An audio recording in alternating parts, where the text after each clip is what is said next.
Anthony, and I'm delighted to be reunited with International Master Alex Ostrovsky. Alex, how are you doing? Fiona, good morning from New York. And I am also losing my voice before we even start because I'm so excited. We have, of course, the world champion Gukesh versus our streamer, chess hobbyist Hikaru Nakamura, who's off to a fantastic start. And Fiona, I know you moved, land, water, and air to get here to be with us today. So definitely want I to was give actually you in a New warm York welcome. I don't even know what it was. Mhm, Was it this morning? Was it last night? I've lost all track of time, but I've mhm, made it back. I'm super excited. I've followed the tournament, but only from afar because I was stuck in travel hell. But a mhm. great start for Hikaru, of course, winning the classical game against Fabiano in round one, and then yesterday taking down none other than Magnus Carlsen in the Armageddon. And today, another big game. He's playing the reigning world champion, but Gukesh has not had the best of starts. Yeah, absolutely. Hikaru, of course, he won the first classical game with the black pieces against Fabiano Caruana. Second game against Magnus was a draw after a strong defensive effort. Then, as you mentioned, winning the Armageddon. To remind all our viewers joining us today, we have interesting format here that is unique to, well, maybe not completely unique, but special to Norway chess, where the players play a classical game. And if that game doesn't end decisively, the players move on to an Armageddon. And so far, this format combined with the time control has been fantastic. Two out of three games have been ending decisively for the first rounds one and two. And yeah, the world champion, Gukesh Domoraju, Hikaru's opponent today, he's part of those decisive games as he has a rough start, losing them both. Yeah, we'll have to see what kind of. I'm curious to see what approach he takes today. Will he come out all guns blazing against Hikaru? Will he, follow the old Russian chess school, right? I think that's what's known as, just stop the bleeding after a couple of losses, maybe play a slow game. But it's difficult in that format with this time control with no increment. It's not as easy to guide the game into still waters and keep it that way, but we see a handshake there, and we Mhm. have liftoff, and it is the king's pawn.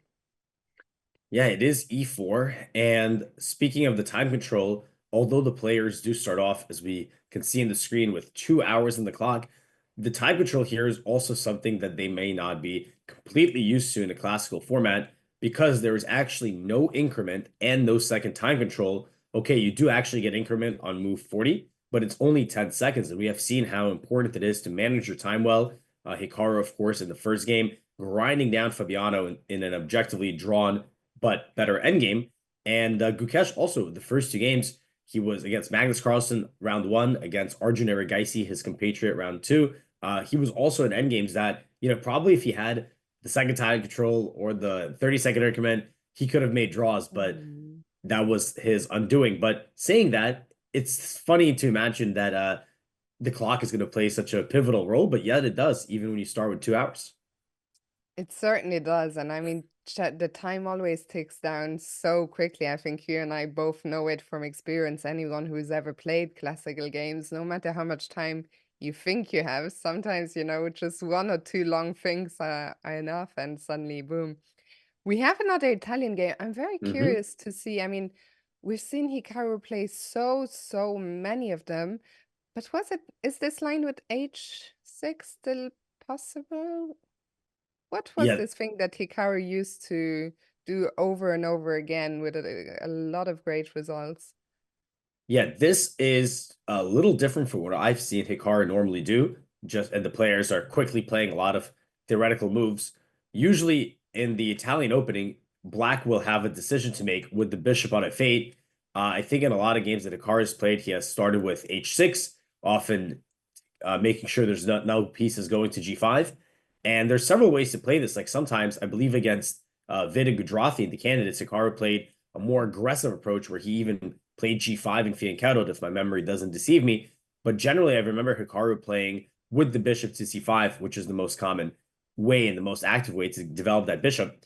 Instead, we see Hikaru play bishop to e7, which is Definitely another variation, not unknown. So the bishop on one hand, pardon me, it's a bit more passive, but the argument is that, well, when I go to c5, you're going to have all these pawn moves that attack my bishop, so I'm going to keep it more in the pawn chain. And now we see one of the ideas of this line. Hikaru plays knight a5.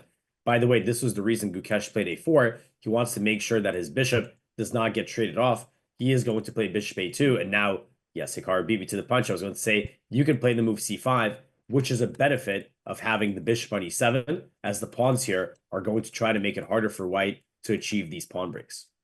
It's funny because this is a maneuver that we often know from some Ruy Lopez line, which I'm now forgetting the name of, but this line. Chigorin, yeah. Thank you, Alex. So yeah, that's something we see there quite often, just making it trickier for white to take some ground in the center or on the queen side.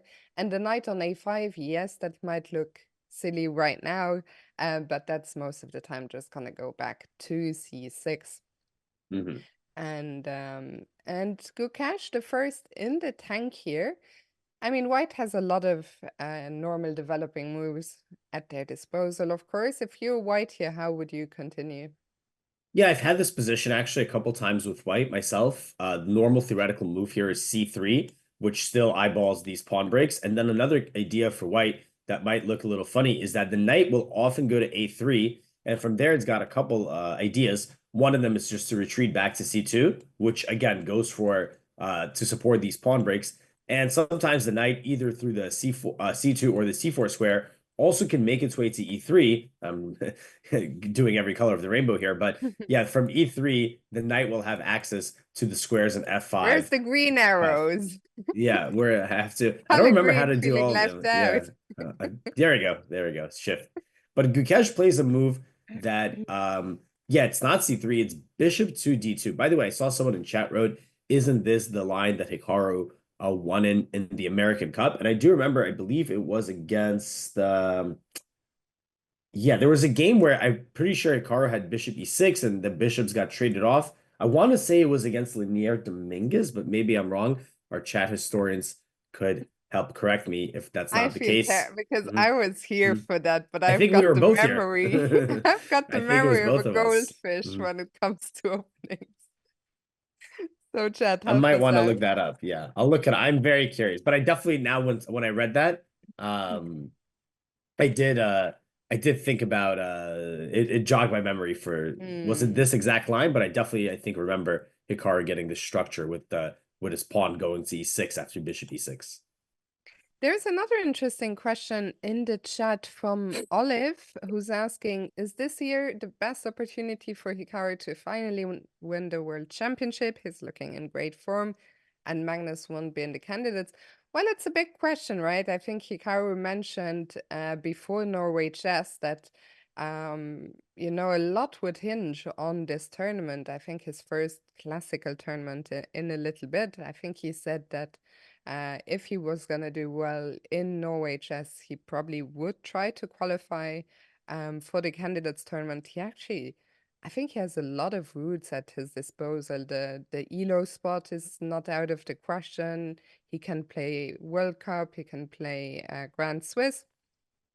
I mean, we're only 2 rounds in, but so far, so good. Let's not jinx it. I think, though, as Hikaru has mentioned himself, the candidates, in his words, it's such a lottery. I mean, it's one event, even though it's a long event, there's so many factors at play. So I would love to see Hikaru play a match, but at the moment, I think it's too early to think about that. I think first step is get into candidates and then take it from there. So, Alex, did you find the game? Yes, I did. I did actually. I was checking it out. So the game was, and it's funny because I am pretty sure it was, might have been me and you commentating that game. But in this position, Hikaru, instead of knight a5, he actually immediately played the move bishop e6, and it was indeed against Linier Dominguez. They had the trade on the 6 square. This is a structure from the Italian that can arise in certain cases because black is very interested in trading off white's strong bishop. And Hikaru was actually able to win that game in the classical portion. So yeah, bishop e6, it is a known move, but here Hikaru goes for knight a5.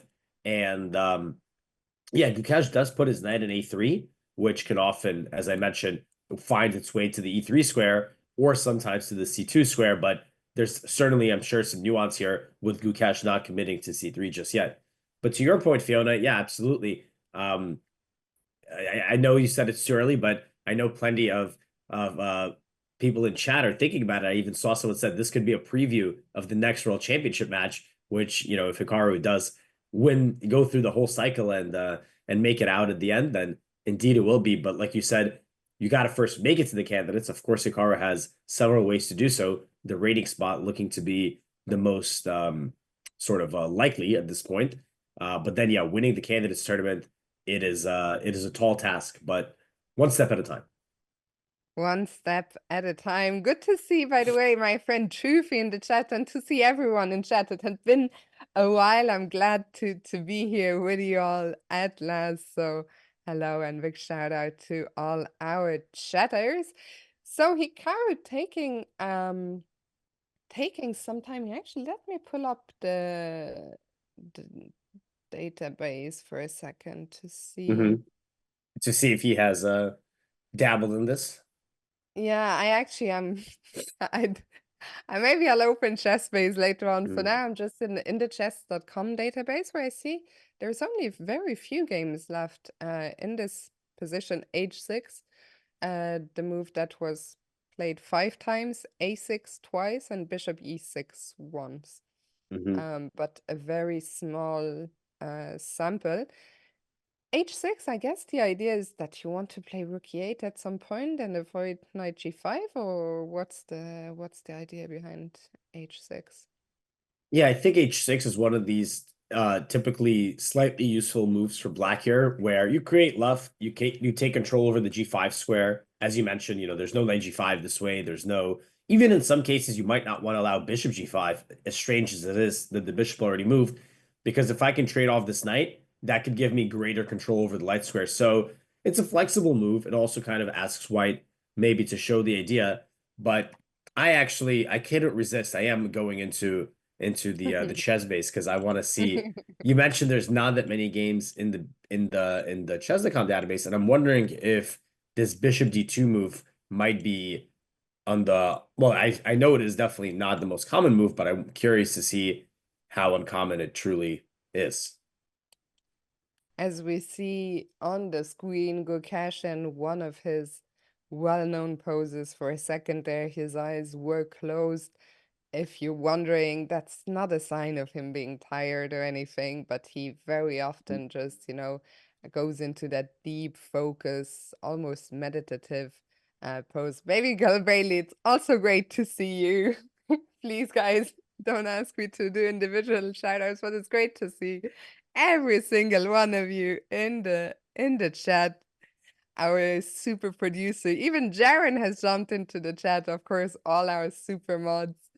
Mhm. Um, and yeah, for Gukesh, I think, it's already a very tricky spot here because I've seen on Twitter and elsewhere people talk about, the world champions curse this year. I mean, he started off well, did well in a Tata Steel, but then lost the playoff to Prague. And then what was the recent event? The Super Bet? Yeah, I the think super that bet was, earlier this month. I think he yeah. finished. Remember, he lost to MVL, lost to I want to say Faruja, but maybe I'm off of that. He did win I against think so. Aronian. Yeah, but I do remember he finished on -1. So not yeah, a tough month so far for Gukesh, but yeah, it's I got this text actually yesterday, and it said, "Is Gukesh the new Ding?" And okay, I guess it may be a little harsh to both players, right, to say that, but I think it's at 18 years old, and obviously he's in a little bit of a rough stretch this month, but would certainly not write him off in making huge comebacks, even in this tournament, to be honest. Yeah, I think today is really a big game for Gukesh, for Hikaru too, of course. I mean, Hikaru is off to a great start. But I think the one thing that Gukesh needs to avoid at all costs is the one thing that we, of course, want to see, which is a win for Hikaru. I think, he's taken, I mean, he's come with some prep, it looks to me. Bishop d2. Well, I think you're about to enlighten us as to how often it Sure, has been sure. played. Yeah, Take it away. I've taken a look, and I have a couple of pieces of information for you and for chat to get some context on this move. So as I mentioned, yeah, I know that c3, it's the move that I've played. It's the main option, and this position has been played 1,200 times, over 1,200 times, as we see Hikaru play h6, and in over half of those games, White has played c3. So Bishop d2 has been played, but only 50 games. And we're actually following a game up until knight a3. This whole position has been reached only 27 times, and it hasn't been played yet in 2025. But in November of 2024, this was played between Maxime Vachier-Lagrave, who we actually just mentioned, and playing black was Amin Tabatabai, who's one of the top Iranian grandmasters. This was played actually at the Chennai Invitational. So this is a Oh. tournament in India, a little bit not too far from Gukesh, presumably. And Black actually I won think that his game, but hometown. his hometown, exactly. But I was going to say, yeah, this is this position. And in that game, Amin played the move a6, which is also one of the moves that you mentioned as well, just kind of useful moves on both flanks. So it's a pretty fresh position. Like this is a position that's recently been tested in one super Grandmaster game, but overall, very few top level games here, I would say, and very, very fresh idea. So we'll see. I assume Gukesh will have a bit more of preparation here, although I'm curious, what is the nuance and what is the benefit of delaying the move c3? And will he just try to play without it? Like, for example, is he just going to go for knight c4? But to my knowledge, I think whenever White plays a knight c4, you have to time it well because Black can play bishop to e6. And that's, by the way, one of the purposes of h6, not to have to worry about knight g5. And this would be a good news for Black because you can immediately start contesting that bishop at a2. And Gukesh quickly plays the move c3. So are we back into more common words again? Yeah, I was thinking that too. Now we are certainly back in a little bit more. We went from like 10 games to 170 games. So there must be some very wrinkly, kind of nuance to the move order that is a little bit beyond my grasp. But certainly this C3 move is very typical because you do want to gain access to potentially playing B4. And very quickly, Hikaru plays bishop E6. And we actually mentioned that he has gone for this structure. This is the structure that he used to score a win over Linier Dominguez. So I'm sure Hikaru is quite comfortable and familiar going for that pawn setup. Yeah, I think Hikaru so far will probably both players will be reasonably happy. It's still early doors. I know chat loves it when I say early doors, but here we are.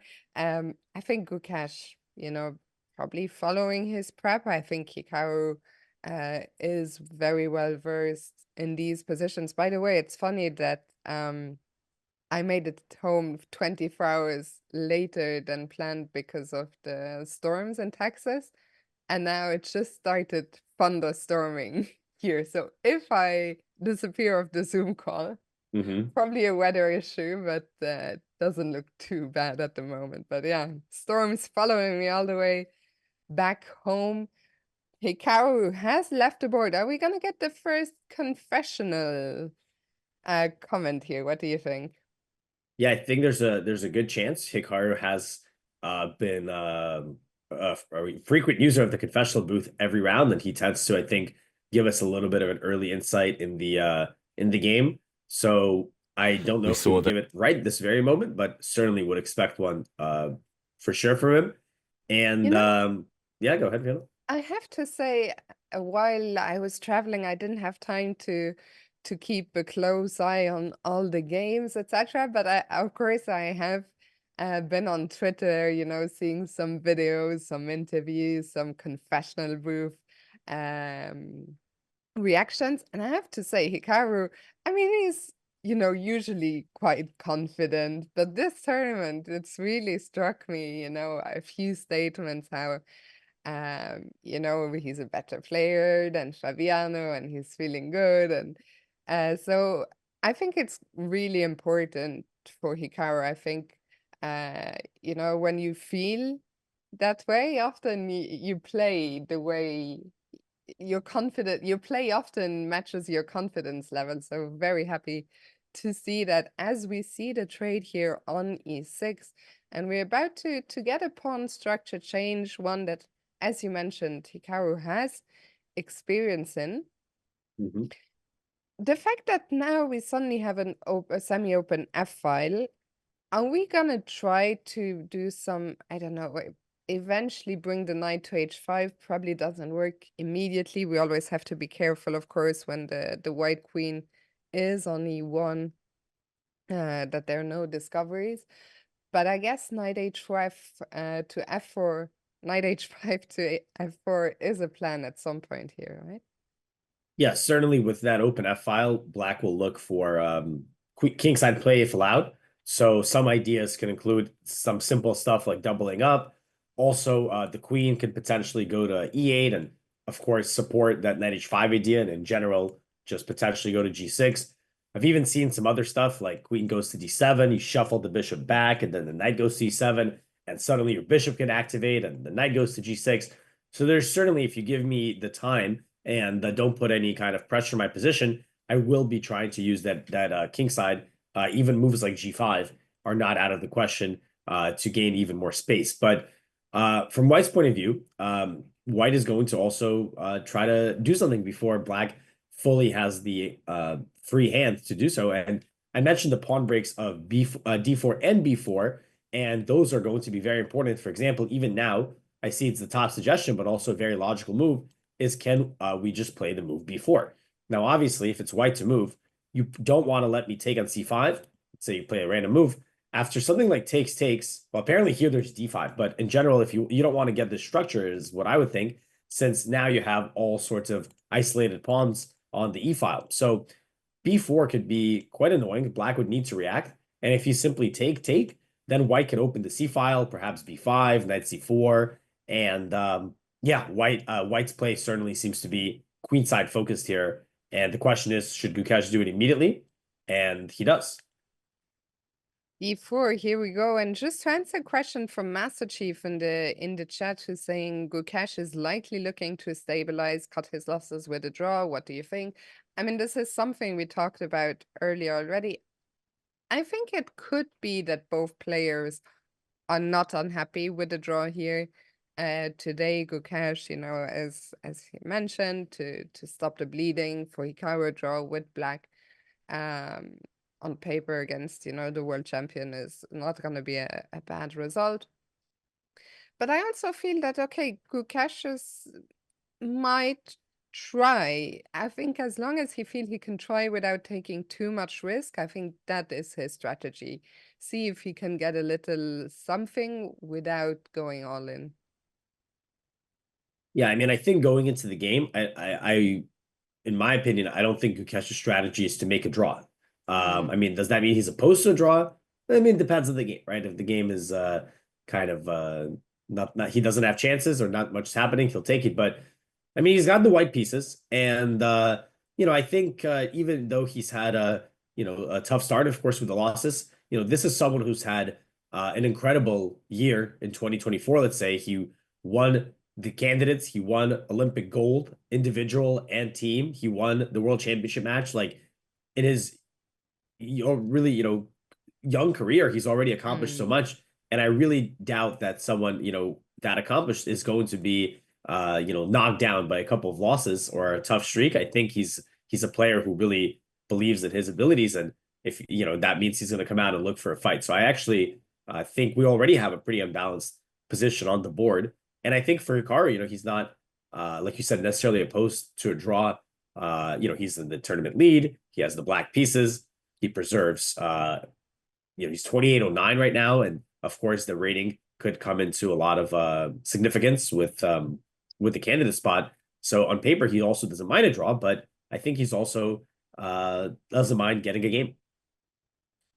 Yeah, I think we need to, and by we, I mean, as a community in the chat, I think there's no need, we're 20, not even 25 minutes into the game. I always feel this early talk about, oh, he's playing for a draw, he's doing this or that. Just let the guys play, and We'll figure out later. What is for sure is they didn't play into a Berlin draw or a forced drawing line. I think this is quite a lively position. It's quite an unbalanced position. So I think maybe this game will end in a draw, but we have a game on our hands, and that is nice to see. You were quickly hovering over the other games. Is anything interesting happening there? Yeah, well, I was just curious, and I'll check out if if there's anything of note. I will just briefly say, I looks like Arjun is in French defense with the black pieces. So yeah, Arjun of course is the co-leader with Hikaru. Arjun Erigaisi, he's playing black against Fabiano, and French. He played in round one as well. It's certainly an interesting choice. Of course, Ding Laurent shocked the world with his win in round one over Gukesh in their match with the French defense. And it feels like, I mean, maybe I'm off base here, but compared to something like E4, E5, the French is certainly a much more fighting and imbalanced opening. Mhm. So that's, that could be a game we might keep an ear to the ground on because it could get pretty exciting. And then, of course, you have the game between Magnus Carlsen and Wei Yi, and Magnus looks like he's playing a chill Catalan positional game. Wei Yi, of course, lost yesterday to Fabiano, and Magnus is Magnus and playing the white pieces and is Magnus. So I'm sure he's going to be looking for chances to press that game Let's for a long time. let's do a little round of Mhm. predictions. How many decisive games out of the three do you think we'll get? Oh, I'll go with well, we had two decisive games round one. We had two decisive games round two. So, seems kind of an easy prediction, but I guess I should think about it. I will say two again. I'm just gonna say two. Okay. Why not? What about you, I Kim? was gonna say two as well, but I'll go one then. I'll go conservative. I was between Can't, one and two, yeah, so yeah, I can't think go for the that's same pick yeah, as you. yeah. So We we'll need to have see some how. stakes. Hopefully, the one win comes from Hikaru. Yeah, I don't know which two will be decisive, but considering that we've been having them, I'm going to remain optimistic because Mm, it's actually been great, on being on commentary the past couple of days because there's so much action. And yesterday, of I course, Hikaru's know. game was a draw against Magnus, but then the Armageddon was just the incredible game with everything hanging and all the sacrifices and time trouble. So it's certainly the whole match delivered. So I'm just hoping we keep that action going. Yeah, I mean, I'd be happy to see two decisive results, but I have to say I also really enjoy the Armageddon games. So I'm Mhm. actually happy with my prediction, one decisive game, two Armageddons, but very early into the game, as we said. And meanwhile, Hikaru is still thinking how to meet B4. What would be your initial feeling for what to do? Um, well, let's see. As I mentioned, the BC could be a Mhm. concern, although, yeah, incredibly, like I just, it's funny because I was like, oh, let me make a random move, and I played King like H8 just to pass, and I wanted to demonstrate that this is not what we want to allow, and the engine said, no, you allow it. You go D5 here, so in theory, you can maybe make some kind of more useful move than King H8. Like I don't know if Rook C8 is one of those moves, but this is kind of interesting. Like you can go D5 and now the bishop can potentially recapture on c5. And I don't see this exactly happening, but just to dig deeper into this line, because at the same time, white can also maybe try to take on e5. But incredibly, after takes, rook takes, so we're down 2 pawns for the moment. But after bishop c5, we're already eyeballing some kind of bishop f2, knight g4. And if you play pawn d4, bishop d6, and apparently black is better Yeah. despite being a pawn down due to the activity of the pieces. So I don't know how exactly to get that idea in play, but it seems like BC is maybe not necessarily a big deal because of d5. Another idea for white is maybe to make that push and then try to go knight c4, which is why often you'll see black try to play a6 in some positions. So what are the options? Either you leave it and try to meet the BC with the move pawn d5. You can also take, which it, to me it feels like not what I want to do. It's what white wants me to do to open up the position a bit more. Knight c4 can come now and b5 and rook c1, queen b3. So this feels like I've played these positions with white, so I would feel very comfortable with this development. And the other option is, I guess, you play something like b6, trying to keep a very solid chain. So that's kind of what I'm looking at off top of my head. Hmm. Yeah, I mean, I really like this pawn sacrifice idea. I didn't realize that was gonna be a thing at all, but that one line, where we give up a pawn and the computer thinks black is better. That's one thing that I'm still, after 25 years of playing chess, I still sometimes find it hard to A, understand, and B, to judge in my own games, when I give a pawn, when is it enough? When do when do I get compensation? Or in this case, I mean, he could even, be better with the initiative. So I think all of that is running through Hikaru's mind now. And speaking of the pawn sack, then we're back to what you were discussing. If we're gonna go for this idea of giving up the c pawn, playing d5, then what is the most useful move to make right now to prepare for this for the sacrifice, which is also not clear to me what the best way is to prepare it. Yeah, and I should also, to be honest, mention that it's not like Gukesh has to take it, right? He also can Mm, continue, yeah. perhaps, just develop his rook or try to bring the knight into the center. So, like for example, knight c4, this is the move that you ideally, I think, want to play at some point. The knight on a3, of course, is on the side of the board, so it doesn't control as many squares as it does from a more central post. And more importantly, from c4, you're adding, let's change this arrow, some pressure to this d6 and e5 pawn chain. So that makes d5 very difficult to achieve because e5 will just fall. So yeah, even if you want to sacrifice that pawn, it um might not be forced for white to take it. And I wonder, I closed it out, but earlier when I was looking at this position with the database and Hikaru played the move bishop to e6, he played it very quickly. He played it in 30 seconds here. And as I mentioned, of course, he must have been wanting to get that structure and very comfortable with it. But it was quite a rare move. I believe he's definitely the highest rated player to ever play it. But I think he's the first grandmaster to go for bishop e6 at all. More common was a move like a6, just kind of being flexible and waiting out, trying to see what white's idea is. Since if you go knight c4, then I have bishop e6. Maybe if you go b4 straight away, then in this case, the edge would actually give something like d5. So I wonder if, and by the way, Hikaru does play b6, just kind of keeping everything solid. I wonder if Hikaru was thinking, hey, I'm going to go for the structure. I know the structure. I like the structure. But perhaps in this particular version, especially with some bishop d2 early moves, maybe it gave Gukesh a quick b4 that perhaps Hikaru didn't fully expect. Yeah, and I mean, someone was asking, what's the best computer move in the position just before Hikaru played b6? I mean, the engine we are seeing, which I don't know in how far it can be trusted, was advocating for taking on b4, but I think after b6 was played, the evaluation is roughly the same, so I don't think it was a big difference. Yeah, it was showing us c takes b4, but as I mentioned, um, in my perspective, that's something that white would be happy to see. You get rid of the c5 pawn, which controls the center, and you open up the c file. So I feel like b6 is, yeah, at first the eval, as everyone saw, was even more in Gukesh's favor, but now it's dipped down, like you said, Fiona, basically the same as CB. So it feels a lot more like the move you want to play, right? You have this very Mm. sturdy pawn chain.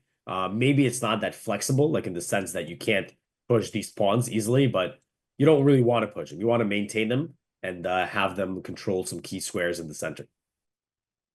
And Hikaru, we can see him chilling right now, leaning back in his chair, probably taking a look at the other games on the big monitors over their heads. Maybe while Gukesh thinks, maybe you talked about, there was an interesting position in the French in Arjun's game. Shall we do a very quick tour of what's happening elsewhere? Yeah, yeah, why not? Let's have a look. Starting with Arjun. Yeah, especially this game right here. This looks like something's happening. Let's see how we got here. So I could tell Wow. it was a What French is this earlier. position? Yeah, let's see like how we even got there in the first place. Pardon me.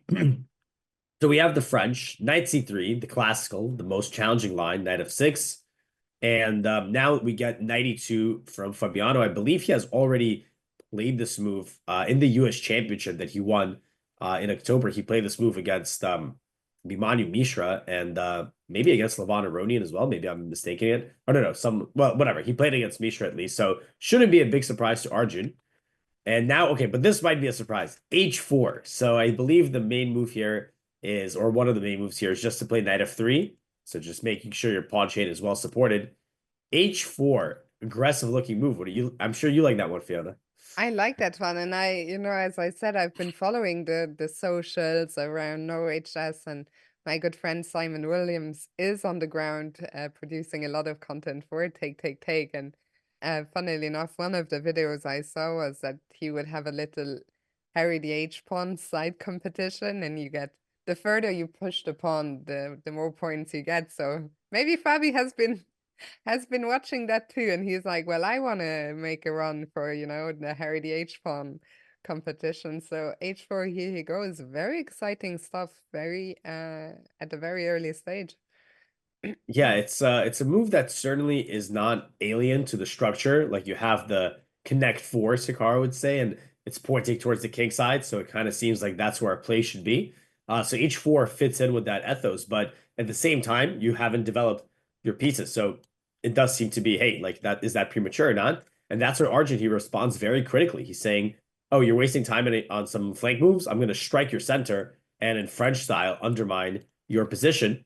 Now we get knight f4, which introduces the threat of knight e6, not to mention queen h5 check. So the stakes are kind of hot, high very quickly. So we get cd, giving up that e6 pawn, queen b6, queen b3 though. Queen b3 does throw some, you know, not fire in the gasoline, some water on the gasoline because you are offering a trade of queens. But let's see, we get DC, BC, queen a5, no queen trade, also defends the pawn on d5, ef, knight f6, and now knight f8. And yeah, very sharp position, but starting to maybe clarify a little bit. White has the bishop pair, but no development. Apparently, in this position, the best move is beautiful. It's knight d4, utilizing the pin, hitting the queen. You're also eyeballing this square on c2. So queen b2. Let's look at this random engine line. Bishop f5. Oh, you just play knight e6 here. Why not? Just bring that knight out. I don't Trying to deflect understand a everything. single one of the. I mean, 94. I was like, okay, Mhm. I get it to hit the queen, but after I guess the that, knight it's is like, trapped, right? The what? knight and a fate can't get out, Yeah. so you're using the opportunity to go here. And now it does get out, but this is a line that, at least on Origin, it's just 0, 0, 0. And what is that line? It's knight takes, check, king f7, knight f3, rook h c8, castles. It's still forcing, so I'm going to see this where this leads. And this is the position you end up in. So what is going on? We have a extra pawn for black, but this bishop is very powerful, and I guess the knight can jump into some squares, and yeah, it's equal apparently. So could be pretty sharp in this game, as we're Yeah, seeing. very sharp stuff. I mean, it's easy for the computer to say, it's just 0 0s, I think, for the. I'm very curious in this game where their prep ended, because it's the kind of position where I wouldn't be surprised if they had blitzed all the way there, but they've spent some time. So yeah, maybe we'll find out after the game or from a confessional what's going on here. But very, very exciting game. Gukesh is still thinking, so maybe we can also quickly drop by Magnus. Yeah, let's have a look there. And yeah, Magnus is in Catalan opening, which is of course a variation that he has already used quite a bit in recent times, notably in his match against Jan Nepomniachtchi that he won.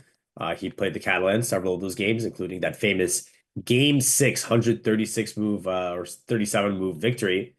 So we get the Catalan opening, which is defined by the bishop on g2, which provides lots of pressure on the long diagonal and lots of safety for the white king. You very hard to get made in the Catalan. I mean, it takes special skill to do so. So as the king is very, very solid. So the players are following pretty well-known theory here. Bishop d5, queen c2, bishop e4. So we don't get no draw here. We're not going to be repeating moves. Of course, Magnus drops the queen back. The Actually, argument, yeah. I just realized that I was actually commentating a game between these two in January in the German Bundesliga. Hmm. And It was a that which Najdorf and was they drew, right? Yeah. that was a Neidorf, Yeah. yeah. So I was Mhm. thinking interesting that Magnus and I mean Wei drew without any problems. So Magnus was like, okay, none of those, long theoretical sharp Neidorf lines today. Let's try something else.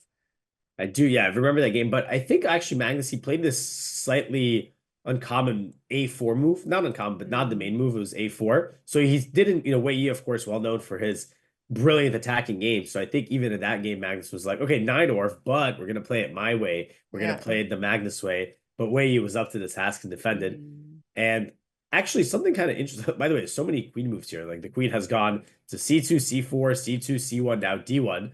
So, I think maybe the point of this move is to go to B3. And now we get knight C3, takes and takes. And yeah, it looks like lots of trades are happening, but nevertheless, the structure is changing. Now it's like white has this center potentially to move the pawns. At some point, maybe you try to put pressure, of course, not immediately as the bishop controls B1. But yeah, I see the engine calls this equal. But if I look this position for a brief moment, I would think, oh, I would rather be white here. I have more options to push in the center and maybe some queenside pressure. But I suppose black can also play E5 and try to get his own stake. So equal, but I like that it's asymmetrical, meaning that you could be in for a game. Yeah, I think E5 is the big question here and probably what Wei is thinking about because, if we suddenly get a mass liquidation, I think that will take Black a big step closer towards a draw. So we'll have to see, is E5 really good? If it is he gonna play it? And can Magnus find a way to keep some life in this position? But I agree with you that I mean, White's position looks more pleasant to play with the black B pawn, especially being kind of a potential long-term weakness. But let's go back to Hikaru's game where Gukesh just played knight c4. Yeah, knight c4 on the board from Gukesh, and that was not something that should be a huge surprise to us or Hikaru. Of course, the knight on a3 was never going to stay there too long, and that makes its way to c4. And Hikaru is not at the board right now.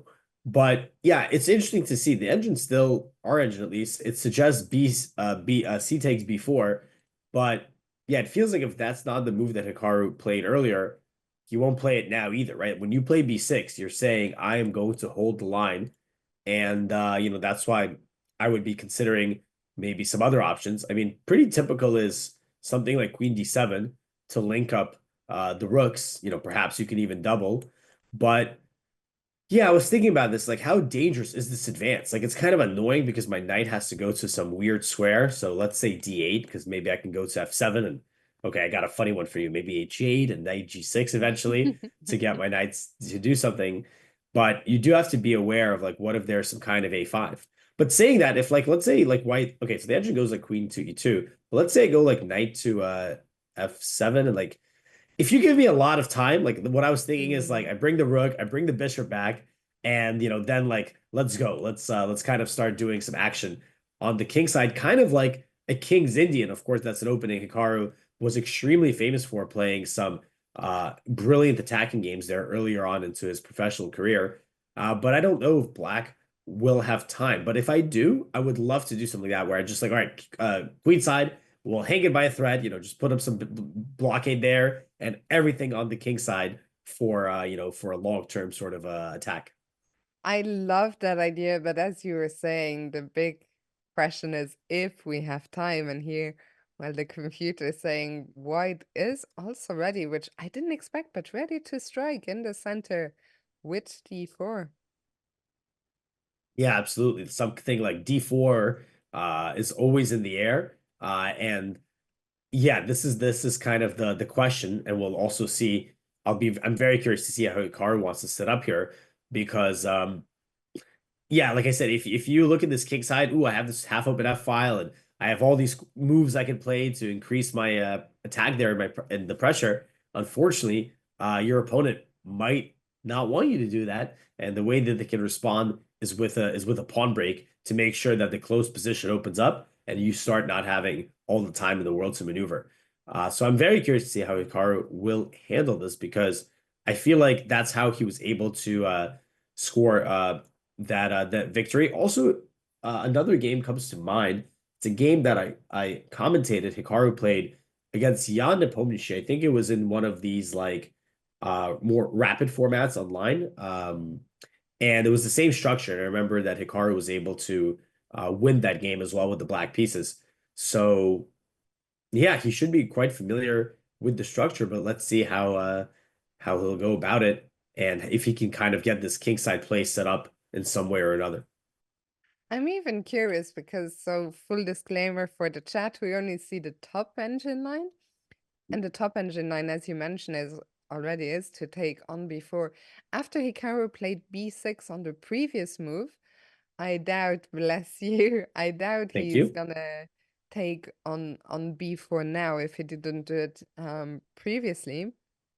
And I'm curious what the second best next option is because I feel like the deeper we dive into the position, the more it becomes clear we don't have an obvious natural plan. Like this b5 is quite annoying. Um, we also never really have a d5 push ourselves. We just saw a position where white was able to break in the center with d4, but for now e5 is very weak. Um, and yeah, so I'm curious what even is our plan right now. Yeah, I think the B5 comes with a couple of annoyances from Black's perspective. First of all, you have to put your knight on a backward square, at least for a Mhm. temporary moment, whether that's B8 or D8. Of course, if you go to A5, white might just take. You have doubled A pawn, like for example, let's say here, and you go that A5. This pawn could be a big weakness in the future. And the other major idea of b5 is by removing your knight from c6, I will gain more control of d4. So even in this variation, let's say with knight a5, the strongest move is pawn to d4. And this will demonstrate both issues is after takes, white is breaking open the center, where he is pretty well positioned to do so. And also with the bishop on d2 attacking a5, you might just lose a pawn. So yeah, twofold. B5 makes our knight awkward, and it gives white better chances of playing D4 with positive sort of outcomes.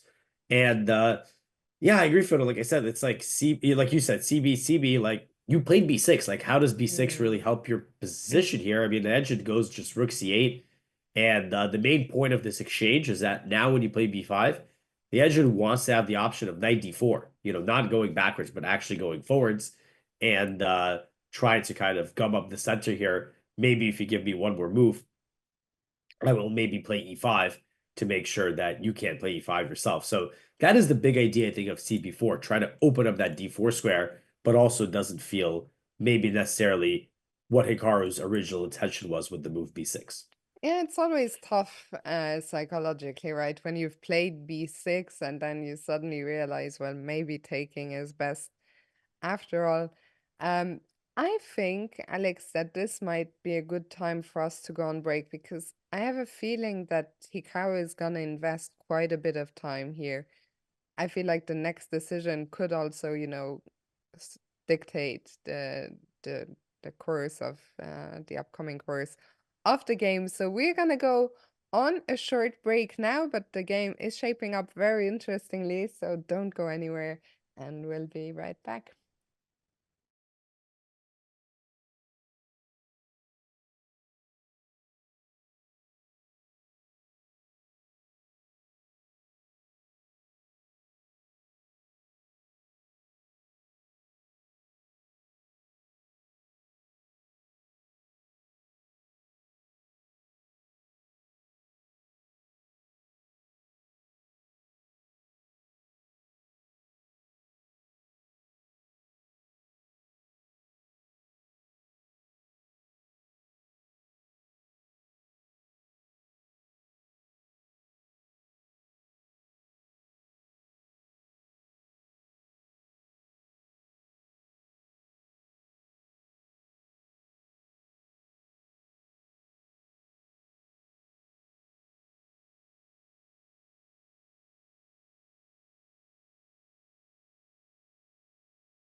Welcome back, everyone, to the round 3 game between Hikaru and world champion Gukesh. So, Alex, we've had one move during the break, and it is a move that, um, well, we had looked at Queen D7, but similar idea, right? If B5 happens, the knight will drop back to D8. If you're white, do you think you definitely want to go B5? Yeah, so this queen, yeah, we were talking specifically queen d7, I think, in this position, but earlier we also mentioned queen e8. For example, I know you were a big fan of knight h5, and yeah, when you play queen e8, that supports that idea since the knight is no longer necessarily a target. And b5 does seem to be very consistent with Gukesh's plan. He's played b4 and knight c4, and I know we have viewers in chat getting worried, of course, as the evaluation bar goes in Gukesh's favor. But in my view, this position, it's a very strategically complex battle here because after b5, right, we are going to go knight d8. So the queen on e8 has a couple of rules. First of all, I keep an eye on b5, which could make pushing a5 a little tougher. And I'm also keeping an eye on the king side. So my plan here is that I still like the idea I gave earlier. I know it's going to take a lot of moves, but something like knight f7, the bishop could maybe go to d8 to support this chain. And given enough time, I think black could start something on the king side. As we saw, the main question is, what if white plays something aggressive like d4 in this position? Could it be that black's pieces are quite passive and the break is going to be in white's favor? But I think it's pretty complicated. If white maybe doesn't play the correct sequence in the next several moves and black is able to consolidate on the king side, it could very well be a case where black could start to even take over. Yeah, and by the way, I completely agree with you. And Jaren was sharing some stats which had been relayed from our fantastic team from behind the scenes. So in classical games, Hikaru actually is up 1-0 against Gukesh. So he has beaten him once. They've made 2 draws. In rapid games, Hikaru has an even bigger lead, 5-1 with 7 draws. So that is, of course, an encouraging stat. And I agree with you. I don't think this is a position where the eval is to be fully trusted. I mean, I'm sure the position is better for white, but over the board, it's a different story. It's not like black is suffering with no counterplay, I think, is what you're trying to get at. Hikaru very much has some plans of his own. Um, Gukesh also hasn't played b5 instantly, so I don't think it's fully clear to him or to anyone that it is definitely the way to go. If you don't go b5, though, then the question is, what do you do? Yeah, maybe some kind of like queen b3 is always something on my mind from white in these positions because it feels like the queen here could support the queen side, maybe put some pressure on this diagonal. But apparently, a move like queen b3, which to me is like, oh, that's pretty natural. I'm going to bring the rook in. My queen comes out. The engine is flashing some interesting ideas. Well, it loves this taking, right? We were saying that we don't know if we would see this, but in this case, I actually really like this idea. The engine gives knight d7. So now, because the queen is on b3, a move like b5 can be met with knight c5. This also takes the sting out of some d4 pushes, and at the same time, you also open up even ideas of an exchange sacrifice, like rook f3, queen h5, rook f8. So, yeah, this queen b3 move maybe it's just not a great move by me, but to me, I thought it was like, oh, why not, right? Looks nice, looks natural. And speaking of, Gukesh does go b5. He sees no reason not to make that push.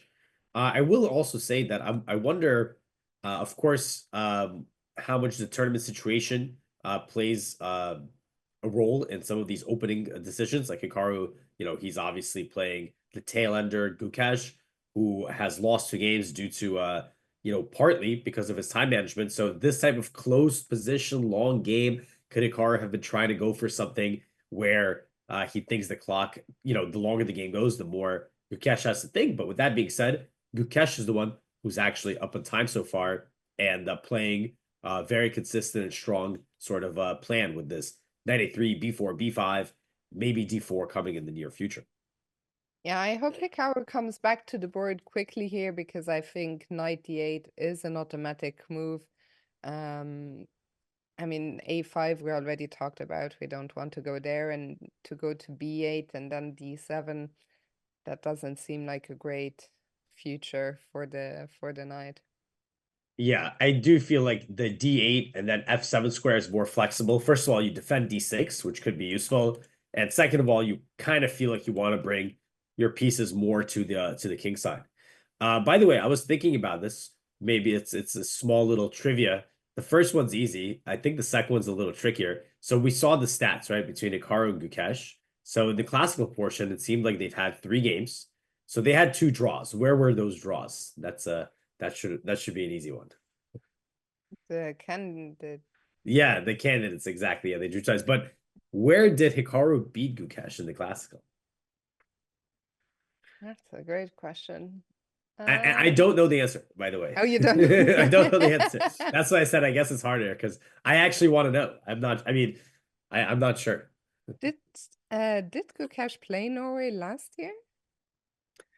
I don't think so, but we can think about that while we actually have Oh, a good Hikaru boy. confessional. Good boy. Oh, we Yeah. have. Yeah, Well, we do have one. Let's see let's it. listen in and we'll solve it after.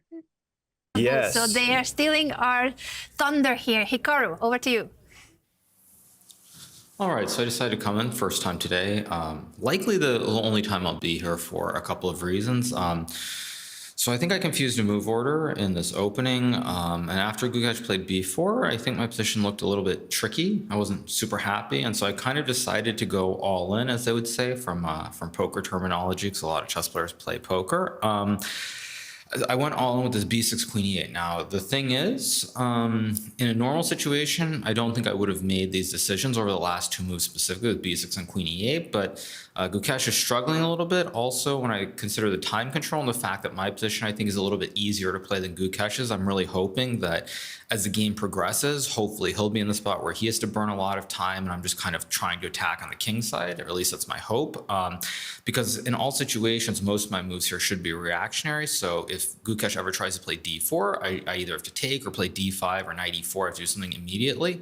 There isn't really a lot to calculate. So he has to calculate all the pawn breaks. And I have a very simple plan of trying to bring my queen to the king side, maybe double up the rooks on the f file, something along these lines. So my play should be easier, which should mean that he has to use a lot more time. And so this is kind of a little bit of a strategy of trying to cheese him in this game. We'll see what happens, but I think for me at this point, I'm not too unhappy because I get to go all in. I just get to try and play moves. Most of my moves I can play pretty quickly. Gukesh will have to burn his clock, and hopefully it'll work out, but it remains to be seen. So I'll see you guys later. Hikaru Nakamura going all in, and he does make the parallel between chess and poker, of course. And Alex, did I hear correctly that we are trying to cheese Gukesh here? You know, it's funny. That was exactly the term that I wanted to that's what I got out of there as well, right? The trying to cheese Gukesh. And it's interesting because we were discussing that very same cheese right before we heard the confessional as well. Yeah, I mean, what Hikaru mentioned, exactly what you were showing on the board just a few moments ago. Bring the queen to the king side, maybe double up the rooks on the f file. And it's an interesting strategy. I think very interesting also that Hikaru admitted he'd probably mixed up the moves in the opening somewhere. I'm very confused that he's thinking here, I have to say. Yeah, Hikaru is back. We did like the move knight to d8. Well, you only really have, I guess you have 3 options, right? But knight a5 looks like a move. I mean, it has the benefit of, you know, the knight going in the back rank. It's like you have to spend a lot of time reshuffling it, so you might as well just get it over with. And, you know, Hikaru did say he's going all in. You know, it's all in on this kingside play. Obviously, your queen side is under huge pressure, but still, the engine thinks after takes, d4, this is going to be a great situation for white, since the pawn in a5 is loose. The center is kind of in white's hands. Queen b3 can also follow. So doesn't seem like that could work, which leaves the 2 retreating moves. Yeah, go ahead, Fiona. Alex, interestingly, in the Mhm. chat, a couple of people are pointing out. So Zeskov was saying Lila doesn't think knight a5 is so bad, and also Pratznog, computer actually recommending knight a5. I guess these guys are looking at stronger engines than we are. I am shocked that knight a5 would even be an option here, because this position just looks so ugly to my human eye. Yeah, I mean, there is that logic of trading the knights, not having to spend a lot of time with, knight d8, knight f7, like still moving it around. But it must be something like I see, I wouldn't say Argent is too bad. The issue is that we can't put it as deep as some of these other Mm, engines, right? So it could be something where it's a nuance that's 5, 10 moves down, the line. And if the engine doesn't have the right depth, it's not going to spot it, because I'm seeing the best move here is just absolute chaos. D5, just pawn tension out the wazoo here. And I'm looking at this line here that is just like E4, Desperado, D6, Desperado. So I could believe that if you kind of analyze extremely, extremely deeply, then it kind of results in a position that is maybe not so bad, but it would require some, well, here's the thing, right? Here's the thing I want to add is that just because a move maybe is not too bad, if you hold a 4,000 level engine on maximum depth, doesn't mean that move is good in a certain way, because mm, if that's how much you have to calculate, I'm not talking about 95 specifically, I'm just saying in general. It's like, especially, I'm sure you've witnessed this in some capacity, where I've seen certain, either my students or other people, they're like, oh, like I should have gone here, this is the best move. And then I analyze it, I'm like, there's like no, you could have this position 1,000 times, you could never make that move. Like, you would have to see this mm. incredible detail down the line that is just inhumanly possible. But it's interesting to hear that the engines do say 95 is not so bad though. And I mean, the fact that Hikaru is thinking, but there he goes. I was gonna Yeah. say, surely he considered knight a5, but I think knight d8 is also more in line with his strategy that he just Hmm. talked about in the confessional of, I mean, he used the term going all in, right? I feel like knight a5 would just lead to more suffering, while here maybe the position is still objectively not great for black. But at least, we have no clear weaknesses for now. We don't have to deal with this awful doubled A pawns. So for now, I think his plan is very much in motion, get everything to the king side and hope for the best and cheese him. Yeah. I mean, Hikaru was saying that he's hoping that there's going to be more possibilities, more permutations for Gukesh to be calculating, whether it's like D4 or D5 or A5, all these different pawn breaks on the board. By the way, A5 right away would be premature, I think. We can see one of the points of the queen shuffling over, not only to create the D8 square for the knight, but also now we can take on B5. Although apparently even here, wait, what is this? Are you seeing this? Hold on. This is insane. A takes B6. Okay, I can't take. No problem. I go knight C6. Oh yeah, just bishop H6. What? What? What is that? After takes queen D2, your queen is getting trapped. Wow. And so if I move the knight, I mean, if I move the knight away and try to give the queen a retreating square, so if I Yeah, I play, guess I let's could maybe say, take an H6. So where do you want to move the knight yeah, though? yeah, I mean, Also, I knight have d8, still maybe rook B1 and B7. Okay, yeah, knight D8, rook B1, queen D7, queen H6. Just a crazy position here. I think you have 2 pawns for the piece, but the king's open, and yeah, the b pawn could become danger. I mean, it's not so easy for us to but what untangle. a move, right? Knight What if bishop I go H6. knight f, what if I go 7. knight f7 here? Yeah, check here. Now B7. I'm gonna take A7. Yeah, okay, no, this doesn't. Suddenly Go black to already, B. white has 3 pawns already, a big pawn on b7, our king is open. I can see now that this is no fun. Yeah, I mean, but what a move. And by the way, I'm seeing some other. I'm just gonna. These are pretty ridiculous lines. The best move is actually to defend the pawn. Hey, is my queen getting trapped? Yeah, but you just take here. And then you give him the queen because of back rank. Now you have to go knight e1. And now I go knight g4. All of a sudden, so much counterplay is coming. specifically with bishop g5. That's an insane line. Yeah, So let's see, yeah. rook b6. Yeah, you can keep it Bishop going. G. Bishop g5. You have to stay in contact with the knight. So queen e2 is really the only, I mean, there's also knight e3, I guess, but that looks pretty suspicious, like rook takes f2. So yeah, you go queen e2. Now knight takes f2. I think I'm threatening knight takes d3, by the way, which would be very nasty. So therefore, who continues? G3 is the best move, continuing, giving the king an escape square. Knight h3, king g2, rook f2, got the queen back. Takes, d5. Still a ridiculous position. Oh my goodness, that's an insane line. We've had a move from Gukesh. And Yes, we did. Gukesh actually strikes in the center with d4. Yeah, consistent, right? Consistent with pushing the knight away. It feels like Gukesh is really making an effort to play quickly. Like a move like d4, it is a responsible decision, right? Oh, pawn break, I changed the pawn structure, changed the character, the position. He spends 3 minutes on it, right? He's feeling confident. And I think, of course, after seeing the the results of his last 2 games, Hikaru, of course, saying, hey, maybe we can cheese him on the clock in the long run, try to have a long fight. Gukesh is not unaware of these circumstances. So I think he's definitely trying to avoid that, to avoid the cheese, as Hikaru said. Avoid. Chat is going wild, right? We dropped 0.3 or so in the eval. And they are going crazy.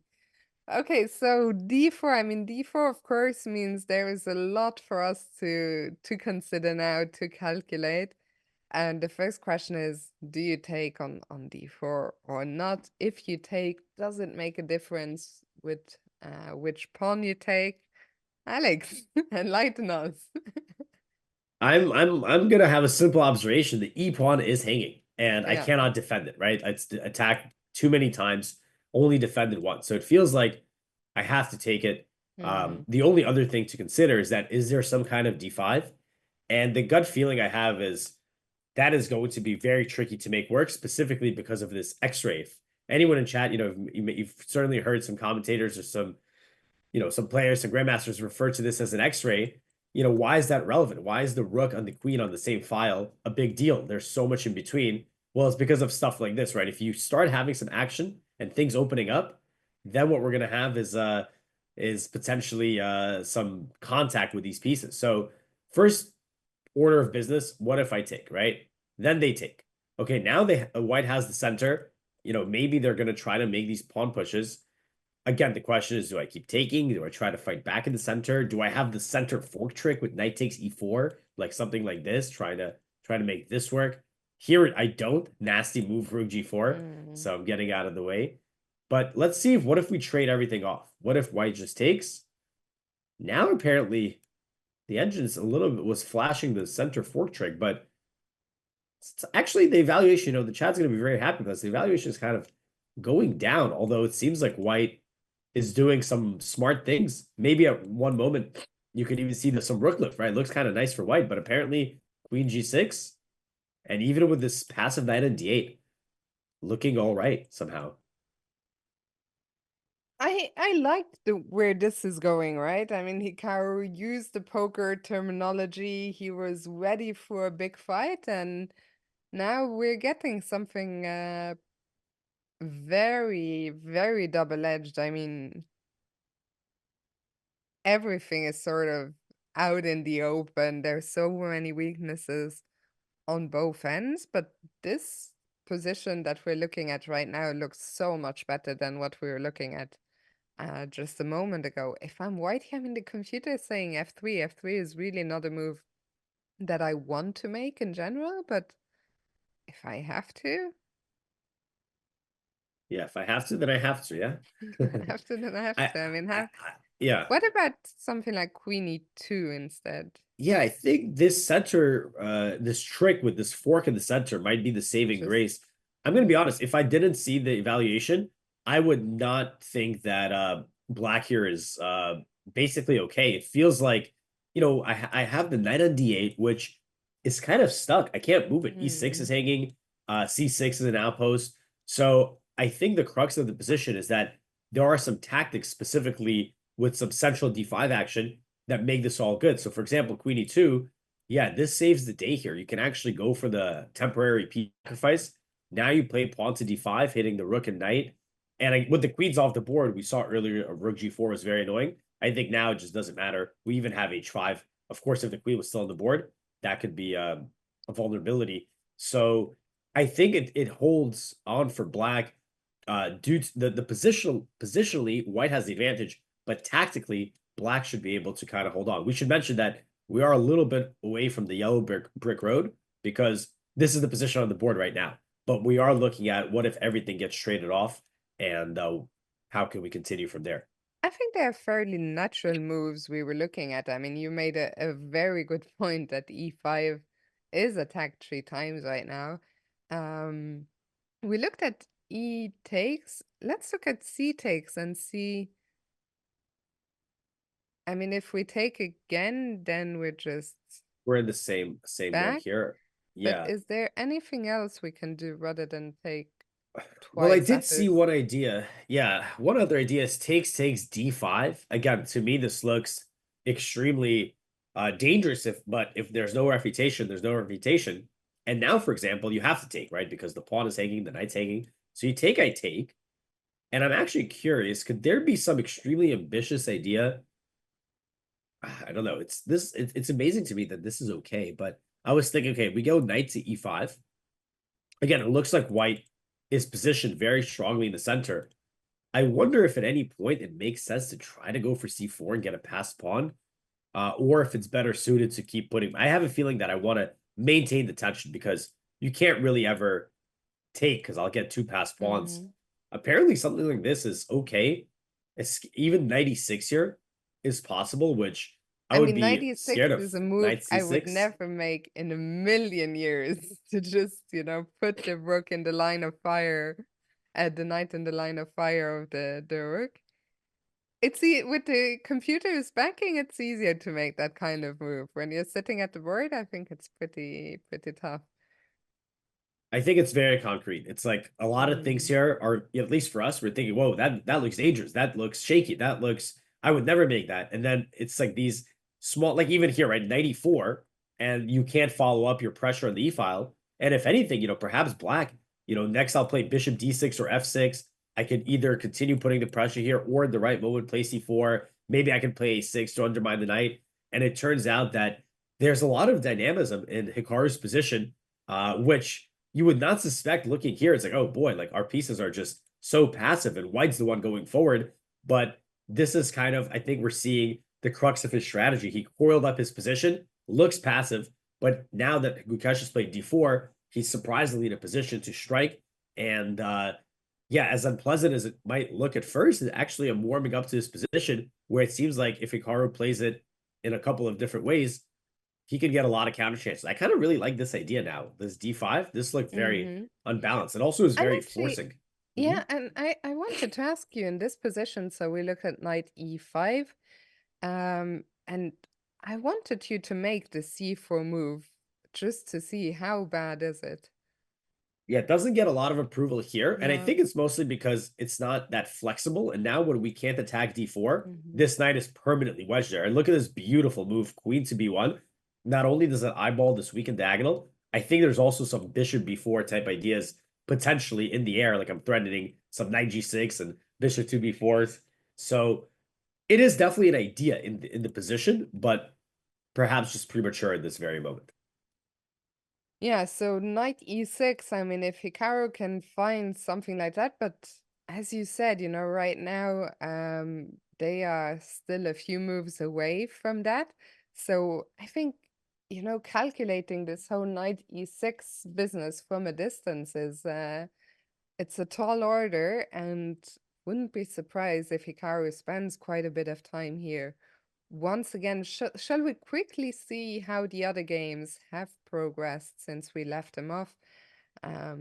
Maybe starting again with that Caruana Erigaisi French, which was looking very, very interesting, but has simplified a lot. Let's go there. Yeah, I was going to say, these positions that are super sharp and aggressive, sometimes they have the unfortunate reality of fizzling out, right? There's so many captures and so many threats, and then we both just extinguish the pieces. I think when we left off was right here when Fabi went for the bishop pair, and let's see, Arjun just took it. He didn't see the need for knight d4, and he was right. He just took on f8, bishop b5, knight e4, knight f3.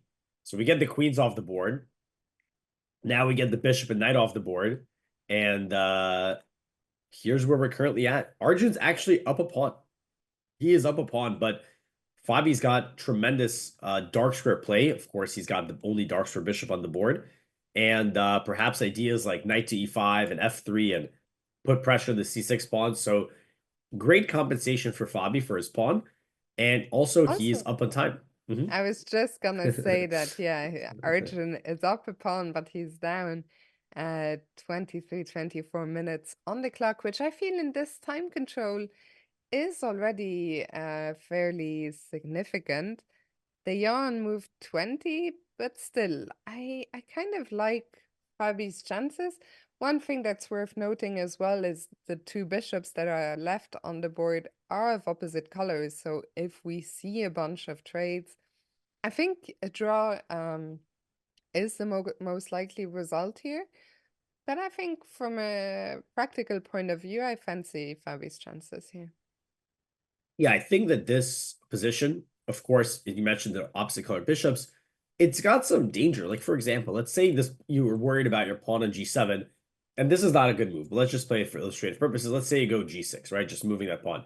Now I think there's a couple ideas for white. The engine actually likes a pretty interesting one. It likes to go bishop a3, and the point is not necessarily just to hit this rook. I think one of the points is to open the b file, and that can serve as helping us get the rook to b6, and you can start to see the weaknesses in black's position are going to add up. And once I capture the pawn on c6, I might capture that pawn on d5, I might capture the pawn on a6. So I think that Arjun does need to be precise here. It looks a lot more fun to play with Fabi's position. Saying that, of course, we see the eval bar, it's saying equality. So that tells us that with the precise moves here, Arjun will not be in any trouble either. So critical moment, and I think that's one of the reasons we're seeing Arjun go down on time. He is trying to think of the best way to avoid any unnecessary suffering. Yeah, so we'll come back and check in with these guys later. For now, let's see if Magnus is managing to mount any pressure in his Catalan. Yeah, not too many changes since we left.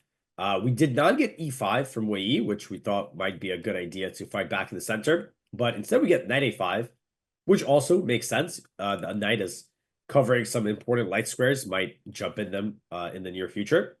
Magnus goes here, rook fd8, and now we get queen to b1. So I'm keeping an eye on this diagonal, keeping an eye on the b file.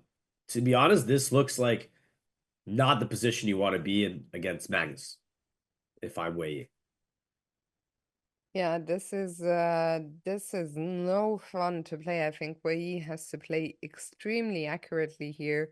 He is also down a similar amount of time that we just saw Arjun be down against Fabi. I have to say I fancy Magnus' chances. We did a little prediction earlier for how many decisive games we're gonna get today in the classical portion. I have a feeling that we might be seeing a decisive one here. Yeah, I think it's not that the position is like losing for Wei here. It's just that feels like it's a long game with positional advantage and more time on the clock for, one of the greatest, technical players of all time. It's going to be an uphill battle, but we do have a move from Hikaru. Let's jump back into his game as he goes for the trade on d4. Not unexpected since the e-pawn was under attack. And here there's two options for black. We actually looked at both of them. One of them, of course, is just to simply take. At first glance, looks like a position for white that is favorable, but it turns out with queen g6, pressure on this e4 pawn, and specifically backed up by this d5, whether immediately or through a temporary sacrifice, seems to give black a fairly reasonable game. But another possibility that Hikaru could be considering here is going d5 straight away, which looks dangerous, but gets a pretty strategically complex game. with both sides having an open file and some central imbalance with the pawn structure. Instinctively, which of the two positions would you prefer playing? Well, provided that I can see that 96 is playable here, I would think that this one is instinctively the one that I want to go for, because it feels like, ooh, my pieces are coming out. I have some activity. Maybe I can push my pawn. This one feels like my plans are a little bit more obvious, provided that I understand I can play 96. I would have to see something like that first, because this other position here, I feel like I might just reject it, thinking that, well, this is not good. I can't get my knight off the 8th rank, and I'm pinned down and I'm passive. So here, would, at least for me, it would involve seeing this tactical sort of nuance, which, you know, I feel like it's not that easy to grasp, but at the same time, you know, I'm no 2800 or 27 or 26 or 25, so not to keep going, but you know, so we'll see what these guys think. Yeah, I mean, I think one thing that Hikaru has to keep in mind in this game is the clock, because this is one of these positions that, you know, at the very start of the show today, I mentioned sometimes, you know, there's just one or two moments where you spend a bit of time. And the position today, I mean, it's so complex, right? There's so many things to figure out. So I think you could easily spend, you know, 10, 15 minutes here and then spend 10, 15 minutes at another juncture soon. So that's something to bear in mind as he is about to drop under the hour here. For now, he looks calm and collected, and I think we very much have a 3-result game on our hands. And I think, you know, even though I mentioned the time ticking down, I think Hikaru will be very happy about the recent developments in his game. And Fiona, I know you were doing a lot of traveling the other day, so I don't know if you had a chance to catch this, but in his game yesterday against Magnus, on 2 consecutive moves, Hikaru spent over 30 minutes. Wow, no, I So didn't see that. yeah, 1 hour and 2 moves in the middle of the game. And I think he was down something like 30 minutes to an hour 15. And I listened in on Hikaru's recap, and he said, you know, from this moment on, he was like, you know, I resolved myself. I'm just gonna play fast. You know, even if I make a move that's not great, like I have to play fast. I'm not gonna let the clock decide, you know, the fate of this game in a negative way. And actually, Hikaru, you know, he sped up and he caught up on the clock, and he even equalized the position. So two things about that, right? Obviously, Hikaru is well aware of the time usage. And also at the same time, Hikaru is not going to shy away from burning a lot of time if the position demands it. Right here, this is a very critical moment. It looks like, you know, Gukesh has thrown down the gauntlet. He's played d4, and it feels like white is steamrolling the center. But for Hikaru here, he has a couple options. We saw, at the very least, there are 2 ideas the engine approves, whether it's d5 or taking on d4 first. There could be even additional ideas we haven't uncovered yet. So I think it's actually great he's spending his time here. It's a very important moment. And if he makes the right decision here, he can save himself, you know, some heartache in the upcoming moves. It's tough though, right? Because there is no right decision. It's very much a matter of, I was gonna say personal taste. I don't know if that's the right word, but both, you know, as you mentioned, both options of either taking on d4 or playing d5 are fine, as we know. Um, but yeah, they lead to wildly different positions. So I think once again, this is a moment where we're going to see him spend a bunch of time. And I think it might all boil down to whether you see that this knight e6 is an option, as you mentioned. How easy do you think it is for a player of Hikaru's caliber to figure out? And maybe we can just show that position one more time with knight e6 so people know what we're talking about. How easy it is for Hikaru to make that judgment now that knight e6 is a fine move. Yeah, the position we're referring to is by playing d5 immediately, forcing the trade of the pawns. And, you know, the risky thing is that the rook in e1 is now opposing the queen. There's no immediate tactics, right? There's this move knight d6, which looks pretty fun. But after queen d7, I seem to be all right. Although even here, there's some funny little ideas. Knight shuffles to f5. You know, you give it up, but then the rook comes to e7. I mean, even this could be something to consider, but I digress. Let's kind of go back. Knight to e5 here seems natural for white. And I mean, I don't know if knight e6 is the only move. Like, for example, something like rook c8 could be maybe considered, although apparently not a great move. I'm also wondering if I go knight e4 right away, could I do that? Or do I have to be worried about my pawn hanging? Let's have a look. Yeah, no, I do have to be worried about that. Queen d5, rook e4, major threats. Yeah, so it certainly feels like white's very active, but this knight e6 move I think is fantastic because putting pressure on the d4 pawn, also closing off the diagonal against the king. To answer your question, I think Hikaru has a very likely to spot something like this, but it's not just enough to spot the move. It's also making the right evaluation and comparing it against the other options. That's where things start to become a little bit hazy. But Fiona, one other thing I wanted to kind of think about here is how important it is to make such a forcing decision. Like, I'm trying to make a pass move for black that doesn't really kind of ruin my position. So let me try rook b8.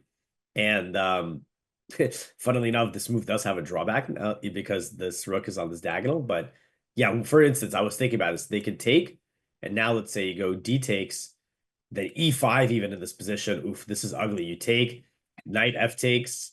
I am just dominating the position with the knight. So you do need to do something about this central tension, that seems like.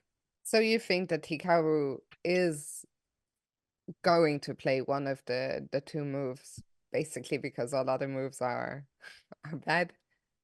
Yeah, it feels like there is a genuine, threat in the air of some kind of either e5 move or taking in c5, and the structure transforms positively for Gukesh since his pieces can jump forward. So I think Hikaru knows that. Okay, I can't just like I was gonna play king 8. That's like my auto pass move, but I was curious of like, yeah, maybe this is a good auto pass move, but still, it feels like the computer likes DC first. I wonder if there's a big difference. Like, what if I start with e5? Also pretty good, by the way, but it prefers DC.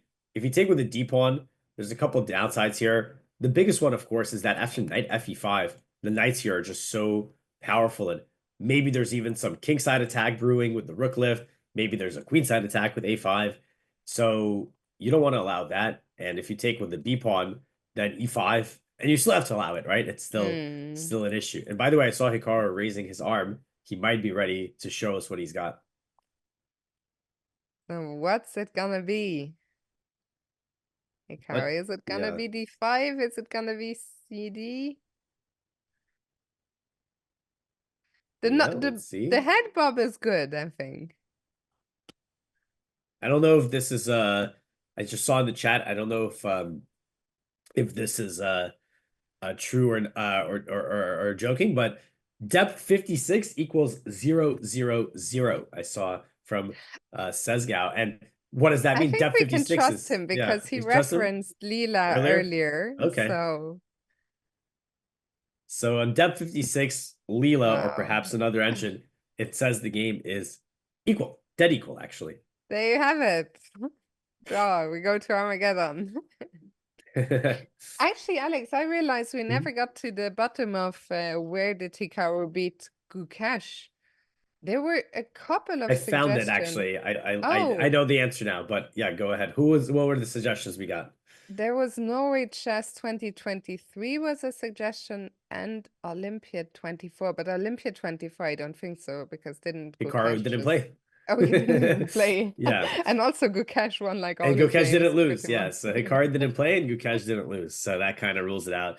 No, that is actually correct. Yeah, it was Norway Chess 2023 because last year they did not play against each other because Gukesh wasn't in the tournament, but he was in 2023, and Hikaru actually beat him with the black pieces in the classical portion. Interesting. So, I mean, maybe a good omen for Hikaru's playing again with the black pieces. In Norway Chess? In Norway Chess. I mean, Norway Chess is a tournament. I had to laugh. I saw, no offense, he's a friend, but Alex Kolovich made some predictions on Twitter. He predicted, I think, before the tournament that Hikaru was gonna come last, and he predicted before round 1 that Gukesh was gonna win his game against Carlsen. So, Alex, you're a nice guy, but that prediction game, and not, well, he's also called Alex. That's what yeah. Alex Kolovich. But that prediction game needs some work. But you know what? Maybe he's winning because what he was maybe trying to do was farm engagement. Think about it. Yeah. Just try to get some hot takes. I mean, these days it's so hard to know on Twitter, right? Like, what do people actually mean, and when do they actually mean something, and when are they just trying to get a reaction? Anyway, Hikaru has captured on d4 one of our two moves and immediately gets up from the board. Yeah, he does play one of the top suggestions, and we were looking at knight takes d4, which apparently is not forced, but kind of felt like it was, since if it's my move, I'm going to play e5 and I'm going to be up a pawn. But one of the engine suggestion is bishop b4, which keeps an eye on d6 and keeps an eye on d4 as well. So that's an interesting possibility. I'm wondering if e5 here makes any sense, and looks like it does. We have to, well, I guess, yeah, we have to take. These things are hanging. And now knight c takes is what about knight f takes? Kind of like this one a little more. Apparently it's no problem at all. Knight goes to b7, finds itself a nice little outpost on c5. I'm Who still would up a have pawn, by the thought way. that knight? I mean, when b5 was played and we're like, this knight is a bit of a problem. Who would have thought it could become such a monster on c5? Yeah, don't count it out. And that's a nice square as well because it keeps an eye on the weak e6 pawn. So Gukesh actually has quite a bit of options here. More options than we suspected. See in chat we have a prediction there. Like I think they're gonna we have a prediction by believing that bishop b4 will be on the board. Maybe we should have a bit of a look at that. Of course, the idea is that now if you play e5, trying to hold on to the d4 pawn, knight takes d6 comes, and e5 is loose, and queen b3. And apparently even this is not bad.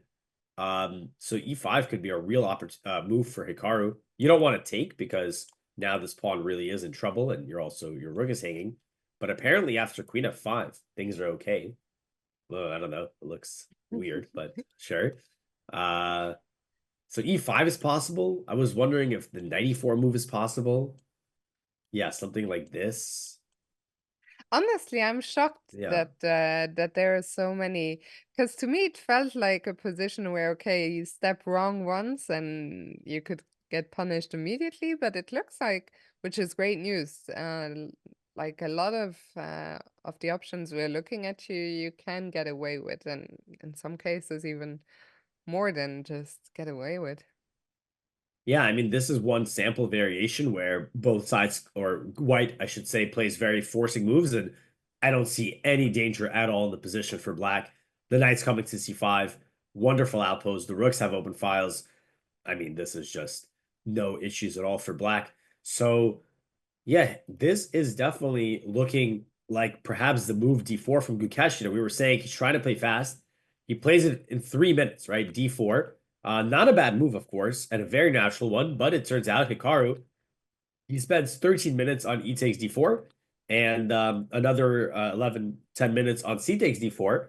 So he's playing a lot slower than Gukesh, but looks like if he plays a couple more accurate moves, his passive position could actually resolve itself. And as we are seeing time and time again, one key idea that I feel like we have to underline is that knight b7 is a real idea with the knight sneaking off to this wonderful outpost on c5. Yeah, I mean, the knight b7, knight c5 maneuver is not something we had on our radar, right? Simply because there was a pawn on c5 at that point. But this position, I feel it's really turning around. I feel you can even feel it a little bit in the body language of the players. I think, earlier Gukesh was leaning back in his chair, felt very calm, and now Hikaru is the one. Well, it is Gukesh to move, but Gukesh very, very focused. I mean, there's so much to calculate and evaluate in this position, while Hikaru to me looks very confident right now. I mean, I've said it before, I'll say it again. I think he will be very happy inside about the developments of the game. I saw people in the chat mention it as well, how they are feeling so much better now than they did half an hour ago. Where do you think Gukesh, and as we see Bishop D4 played, where do you think Gukesh went wrong? For the, I mean, not that his position is bad, but for it to turn in such a way. Yeah, I was gonna say it's hard to be critical, too critical of his moves and say he went wrong, because it feels like everything he did was extremely consistent, right? He pushed Hikaru's knight away, he broke in the center, now he's putting pressure in the center. But perhaps it might be that his D4 move, he didn't need to rush it. To, my surprise, Hikaru's relatively cramped position turns out to be very, very resilient. And perhaps objectively, Gukesh rushed this D4 move, both in a literal sense, he spent 3 minutes on it, and also in the sense that he could have played a little bit more preparatory. But at the same time, perhaps this is just, his strategy for the game is, okay, make sure, just trust yourself, go quickly or quicker than the other games. And even if you're not playing every single best move, you're still going to be not at the mercy of the clock. And he's up, now close to 40 minutes. And I was going to say, the way that I'll know, or we'll know, I think, if Hikaru is real comfortable, is if we see him in the confession again.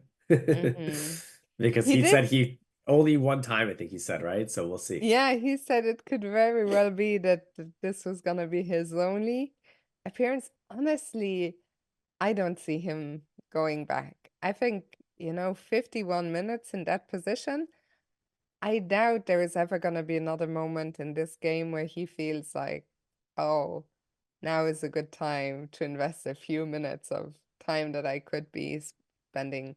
I think there will just be something to think about all the way out, especially as the time ticks down. I don't think that within the next 20, 30 minutes of this game, there will be any kind of resolve in terms of, oh, well, now things are clear. Let me go and entertain the cats. I was just reading. You're reading the chat, yeah? I was reading the chat. Yeah. I've never had a cat in my life, so I'm not sure what you're referring to, but yeah, no time to entertain the cats.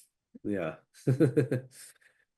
Well, what also I noticed is that even after Gukesh played Bishop B4, Hikaru seemed to be reaching for some move. So at the very least, oh, there he's reaching again. Gukesh gets up. I do that all the time. Even if my opponent's reaching for something, I get up. I'm like, you're not gonna make me sit down. I'm gonna go do whatever it was I was trying to do. And yeah, a little bit of a power moves going on. But regardless, what I was going to say is that considering the fact that Hikaru was reaching for a move, should at least indicate that Bishop B4 was not totally unexpected, and we see him actually revert back to the tank. Now, here Hikaru is temporarily up a pawn, although both d4 and d6 are hanging, and e5 apparently is all good, just holding on. Now you give me one more move and I'm winning. One more move, knight b7, I'm up a pawn, I'm going to win the game. So now you have to take on d6. If you take with the bishop, I think this is actually very nice for us. We can take. Now we get queen to e6. The knight can only go to f5. And again, we see this move knight b7. With the knight going to c5, the rook's potentially centralizing, and the pass pawn, black is actually completely taking over the game. So for that reason, it is best for Gukesh here to go knight takes d6, hit the queen, and I don't have that many options. Hikaru is still reaching for his move. One idea is queen to d7, but that falls short because knight e5. So what do? I think it's the only move, right? You have to go queen h5 to defend e5 here. But Hikaru goes for something different, and he goes for knight e4, which is also actually something we looked at, and a very prevalent theme in the position. The piece sack, quote unquote, trade everything off. And this is the line we were looking at just a moment ago with this knight going to b7. This looks totally fine for Hikaru with the knight sturdy on c5 and the rooks on the maybe f and d files. So it's interesting to see if there will be any deviation from this position, because to me, this looks no problems. What's funny, I mean, I feel like I have to eat my words, because I was saying just literally a minute ago, I don't think there is going to be any resolve in this position anytime soon. But maybe in an endgame like this, I could see Hikaru pay another visit to the confessional. I mean, it is clear that I think white is still the one that is slightly better. I mean, white has a very active rook on the open c file. That rook could try to go to c6, put some pressure on e6, which is the only isolated pawn in the position. So I think e6 is the clear long-term weakness here that white will try to gang up on. The position is fine for Hikaru, but let's not fool ourselves. He will be the one on the defending foot in this endgame. And by the way, neither player at the board, so perhaps Hikaru, yeah, we can hope that he's making his way to the confessional. Hope, of course, because that will help us get tremendous insight into the game. But I mean, I'll be honest. Tech Monster was saying maybe Gukesh confessional. I've seen a lot of tournaments with, I don't think I've ever seen Gukesh in the confessional. I think he's someone who is very much in the zone. And I think a lot of the, like the Indian players or even the younger generation, they are very much, like, let's focus on the game and no distractions, because I think for Hikaru it's easier, right? Because he is a streamer, he's used to these interactions, he's used to talking to a crowd. I think when you're, a young kid who's like fully focused on chess, it's just, I don't think. I mean, I'll be shocked if we see Gukesh go into the confessional even once in this whole tournament. I just had an interesting moment of self-reflection while you were saying that, because I was thinking, obviously I've never played in a tournament with the confessional, right? But I was thinking, if there was a confessional, I feel like I would be in there. I'm already walking around. I feel like it's a nice way to take some tension off. And then I was thinking, well, Gukesh is like 18, 19, some of the other young stars, and whether it's Prague or Noderbeck or some of these other guys, they're like junior players. And I was like, huh, I'm 29, so I guess it makes sense, I'm going to the confessional. I'm no longer, the one of the young players. But yeah, I don't think Gukesh is in the confessional. We haven't seen him in there this tournament, and as you mentioned, other tournaments as well. I mean, have we seen anyone apart from Hikaru and Magnus? Magnus and Fabi once, or am I making that up?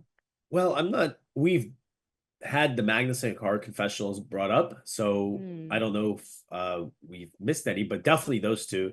And I'm not sure if any others, but yeah, I mean, I think those guys are the usual suspects. I think so, yes. I mean, I don't think we'll see either. Wei has improved his English a great deal, but it's still, far from perfect, and I don't think he feels super comfortable expressing himself in English. So yeah, I don't think we'll see Wei, don't think we'll see Gukesh, don't think we'll see Arjun. Oh, Tech Monster saying Arjun has been going a lot. Wow, interesting. I did not realize that. That's I think fantastic news though for chess, that even, because I think it's okay. I completely digress from the position here. Okay, let's go tonight. I can digress later, because things are happening. Gukesh has now recaptured on e4, and as soon as Hikaru comes back, d5 will appear on the board. We will see the trade on e7, and we'll have a lot more clarity on the position soon. Probably will end up in that position you were showing just a moment ago. Yeah, I mean, let's see if there's any deviations as well, because okay, rook's hanging, knight's hanging, and bishop's hanging. So it feels like, okay, you should take the bishop, because if you move the rook here, if you go rook d4, now I'm going to take on b4, and now next up I have bishop c5. Although apparently here there is still like some knight b6, but it feels like this is not what Gukesh would want. It feels like you're starting to take risks. You're giving me the central pawns. So way more logical and natural is just to take on e7. Well, my rook is hanging, so taking with the queen makes sense. Although, now I'm getting a little curious. I know this doesn't work, but let's show it on the board. We're going to take here, because it feels like I'm taking a lot of pieces as well, right? It feels like I'm taking stuff, but I'm still a piece short here, right? So that's not a capture chain I want. We have to take on e7. So now what do you do with the rook? I mean, might as well take the pawn. take on c4. And this is where maybe there's an improvement, since if you keep the rook on d4, I can't play knight b7 because you're going to have rook to d7. So this is why I see the engine suggestion here now, and that is rook to c1. That's actually a Very nice move. logical move. Yeah. And this, more importantly, prevents the activization of this knight immediately. Although after queen f6, let's say you take knight b7, I feel like as long as Hikaru gets the knight to c5, that will solve basically almost all the issues in the position, because he'll cover the pawn, the knight will be off the back rank, the rooks will be linked up, and I'm not even sure that he has much of a defensive task there. But we are going to see. We are going to see potentially that position occur. Gukesh played really fast, by the way. Very good chance, because I mean, you did a great job of explaining why a lot of these moves are pretty much forced, right? So that position where rook c1 is an option for Gukesh, I think we'll get to that one at the very least. And I think a very good chance that Gukesh will play rook c1. Yeah, especially since that c pawn is not going anywhere. Just to reiterate, rook c4, toothless, knight b7. I honestly, in a blitz game, I feel like I would even take black, because it feels like, oh, knight c5, rook d8, rook d5, just feels like my pieces go in super, super safe squares. And I also would argue like, oh, I have these open files, and I feel like I have the activity. Of course, this is not a blitz game, but I don't even think that the weakness of this pawn is a major issue. The one thing that could maybe be annoying is, by the way, another thing about the knight at c5, covers d7 and blocks the c file, so it neutralizes the white rooks. Perhaps there could be some idea of the knight going to c6, but it feels like black could survive that. You could put a rook at f7, cover the 7th rank. The rook goes in the 8th rank. So rook c4 in this position would allow Hikaru to get into a really solid spot. So yeah, maybe rook c1 or some other move, like rook d7 right away. But then in that case, I might start thinking about holding on to that pawn. Some kind of, that pawn could become all of a sudden an asset to my position. So can't completely abandon it. Yeah, and well, Hikaru has left again. Gukesh is thinking. I really don't see him making any other move but rook c1 here. Mango, will I be here for the rest? Unfortunately, I'm off again tomorrow for another event, the last in a very long stretch, but I'll be here for the last 3 rounds. So I'll be back for the final stretch. And I think, Alex, we're doing one more, the third last we'll do together, right? The round, whatever that is. Yeah. 8. Yeah, we are. Exactly. I think that's next Tuesday, if I'm not mistaken. I have lost all track of time and weekdays. They mean nothing.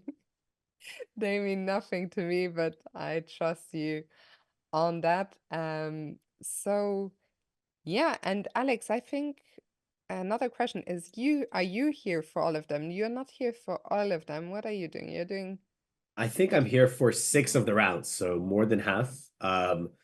Yeah, I was planning, I think, originally to be here for 8 rounds, but I will be playing a tournament myself. So hopefully I need to absorb all this knowledge, and then that's Where why, are you unfortunately, playing? nothing fancy. It's just something 5 rounds, a weekend getaway, not too far from where I live. But yeah, I'll be here first 4 rounds, and then I don't know, there's rest days and stuff, but 2 more rounds after that, I can say. I think 7 and 8 are the rounds. But the tournament, so that's happening this weekend, yeah? No, next weekend, the weekend after. The weekend after, okay. Yeah, So so I have to travel there and stuff, so I have to go a little earlier. It's like I saw anyway, you were gonna be away for the last 2 rounds. I'll be missing you, but I'm excited to announce that we will have Niels Grandelius here for the last 2 rounds. He is of course not just a very strong grandmaster, but he has been a second for Hikaru, so he knows him well. So a great cast all around. You guys will be spoiled, and And hopefully, the main thing is that Hikaru keeps it going. He's really treated us to some fantastic chess so far. And I think this game is moving in the right direction. I think now that draw is the favorite. I still think anything could happen, but I think a draw is now a big favorite. Yeah, absolutely. And to add what you were saying, no matter which day you tune in to the coverage here, you're going to be in for a treat, not only because of the games, but any day, the casters, the commentators, including, of course, Fiona and Niels and everyone else, you are always going to get a treat. Let's put it that way. And also, some great, speaking of the casters, some great news I know a lot of people have been asking about Hammer today. Hammer is in Norway at the moment working for Norwegian television, but Hammer will be back in June when Hikaru plays at the World Team Rapid and Blitz in London. I'll be here with Hammer. So anyone who likes a bit of Fiona Hammer banter will be there for that. Alex, shall we take a quick look at the other games while Gukesh is considering his options here? Sure. Why not? Let's have a look. We only actually had one move so far in the game between Fabiano and Arjun. Yeah, Fiona? Actually, sorry, before we jump into that, we have a Hikaru confessional. So let's quickly hear that before we jump into the other games. Back at the confessional booth. All right, so I'm back. This will definitely be the final time that I come here. This game is very confusing. I thought that I was quite a bit worse, perhaps, going all in for this kingside attack. And then Gukesh played this b5, d4, which I didn't think was very dangerous, although to be fair, I miscalculated. Initially, I was going to go for this line with after d4 with e4, c4, knight e4, rook e4, d5, rook g4, h5, rook g3, dc4. But then I just kind of underestimated this d takes c5 move with the bishop c3 or bishop h6, and I was very unhappy. So I spent a bunch of time, and then I came up with this c takes d, this take on d4, and I was expecting knight takes d4, rook c8, rook c1, and like knight d7. Thought I was worse there, but it was kind of fine. And then Gukesh decided to blitz out this bishop b4 move, allowing knight takes e4, and I think the situation is really, it's crystal clear. Either I'm going to lose the game, I've missed something, and I'm just dead lost. There's no other way about it. Or I'm completely fine. I'll probably draw with ease. So we'll find out fairly soon. I think the big tell will be what Gukesh's next couple of moves are and how much time he uses. If he blitzes out the next 3 moves, I'm in a ton of trouble. If he plays rook e4, d5, and thinks here, I have a feeling that he missed this, perhaps, by moving too quickly, but it's very confusing when you reach this situation. It doesn't happen often as a top player where you reach a moment and your opponent starts playing every move, and they're moves that you're not expecting. So a little bit uneasy from that standpoint, but again, I've calculated the moves. I think I'm fine, and if I blundered, I blundered. That's life. You lose the game, you move on. So I think we'll find out fairly soon what the reality is within the next 5 to 10 minutes based on Gukesh's time, although those of you guys at home or watching the live broadcast will obviously know right away what the reality is. So you'll probably hear me, you'll probably think, what are you talking about? You're crazy. But I think I'm okay, but we'll find out very soon. I'll see you guys.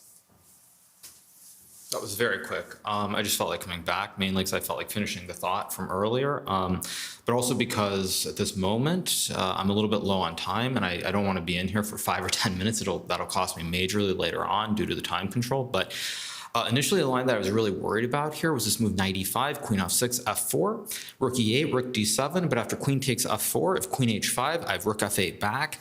And now the threat of queen f2 and queen f1 with the classic back rank checkmate, or the ice skater checkmate as we call it on the internet.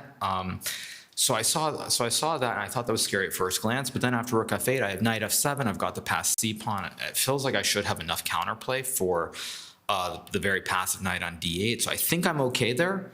And if we don't get knight e5 and I'm able to activate my knight to f7, I figure I can't really lose. I can be worse, of course, in this position, but I shouldn't really be able to lose it. So it is a very critical moment. I guess we'll find out again in the next probably 5 minutes. But the fact that Gukesh didn't blitz out something else at least makes me breathe a sigh of relief, because I actually was worried that I might just be missing a simple tactic and losing the game. So long way to go, but for now, at least I feel relatively comfortable, all things considered, versus what could have happened. So I think I'm doing okay. Well, that's been Hikaru Nakamura. Guys, it wasn't just you who got baited. I had already started talking to chat again. Oh, well, that was interesting. And then Sharon was like, you're not back. You're not on. No, As I totally got debated as well.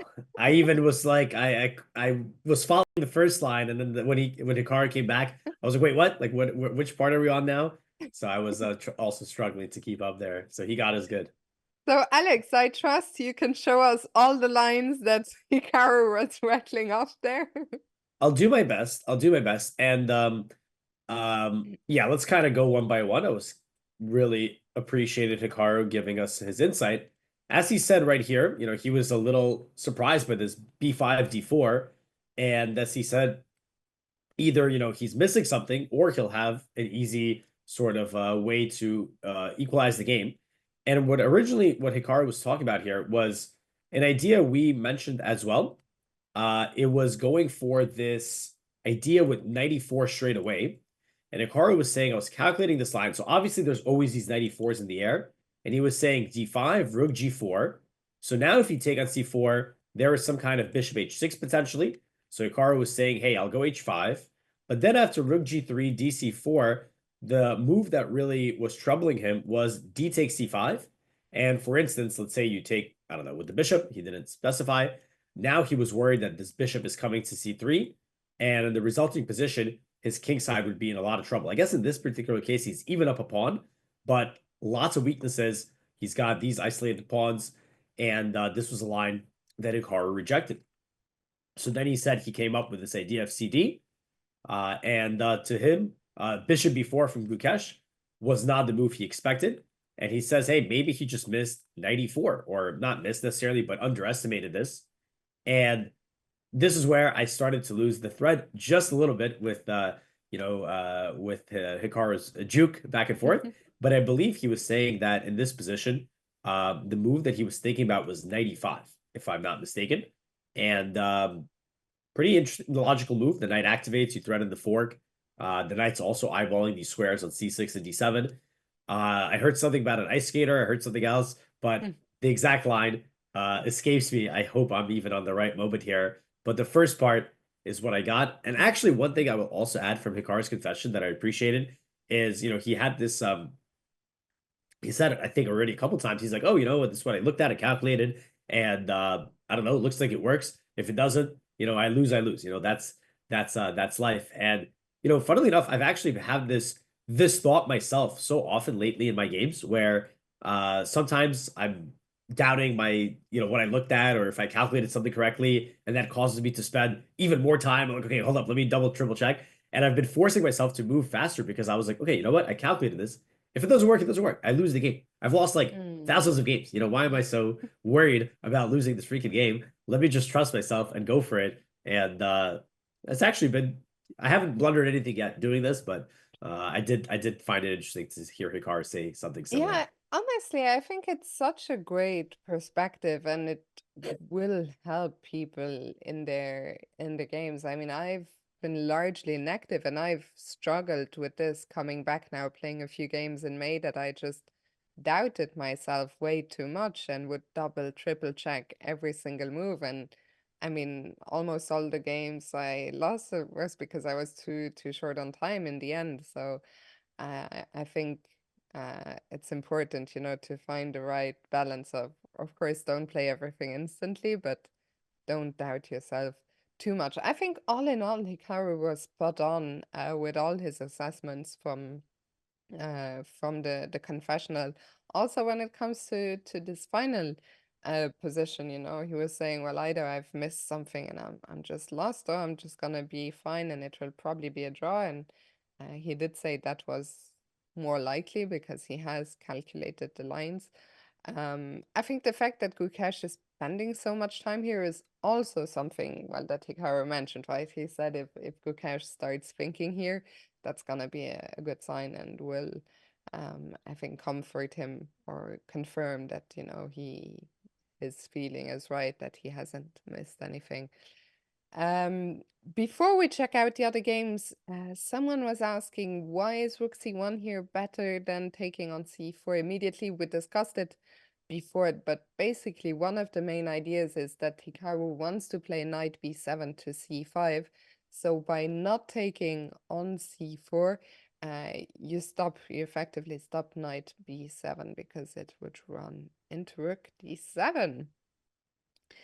Alex, we were on our way to check out the other games. I think things are looking better and better. We're only down 20 minutes now as well. So let's go back to Karana and Erigaisi for a second. Yeah, let's check out, we have what the chat might not remember is we have a lot on the line here. We have our predictions on the line. I predict 2 decisive games, and you had 1. One, yeah.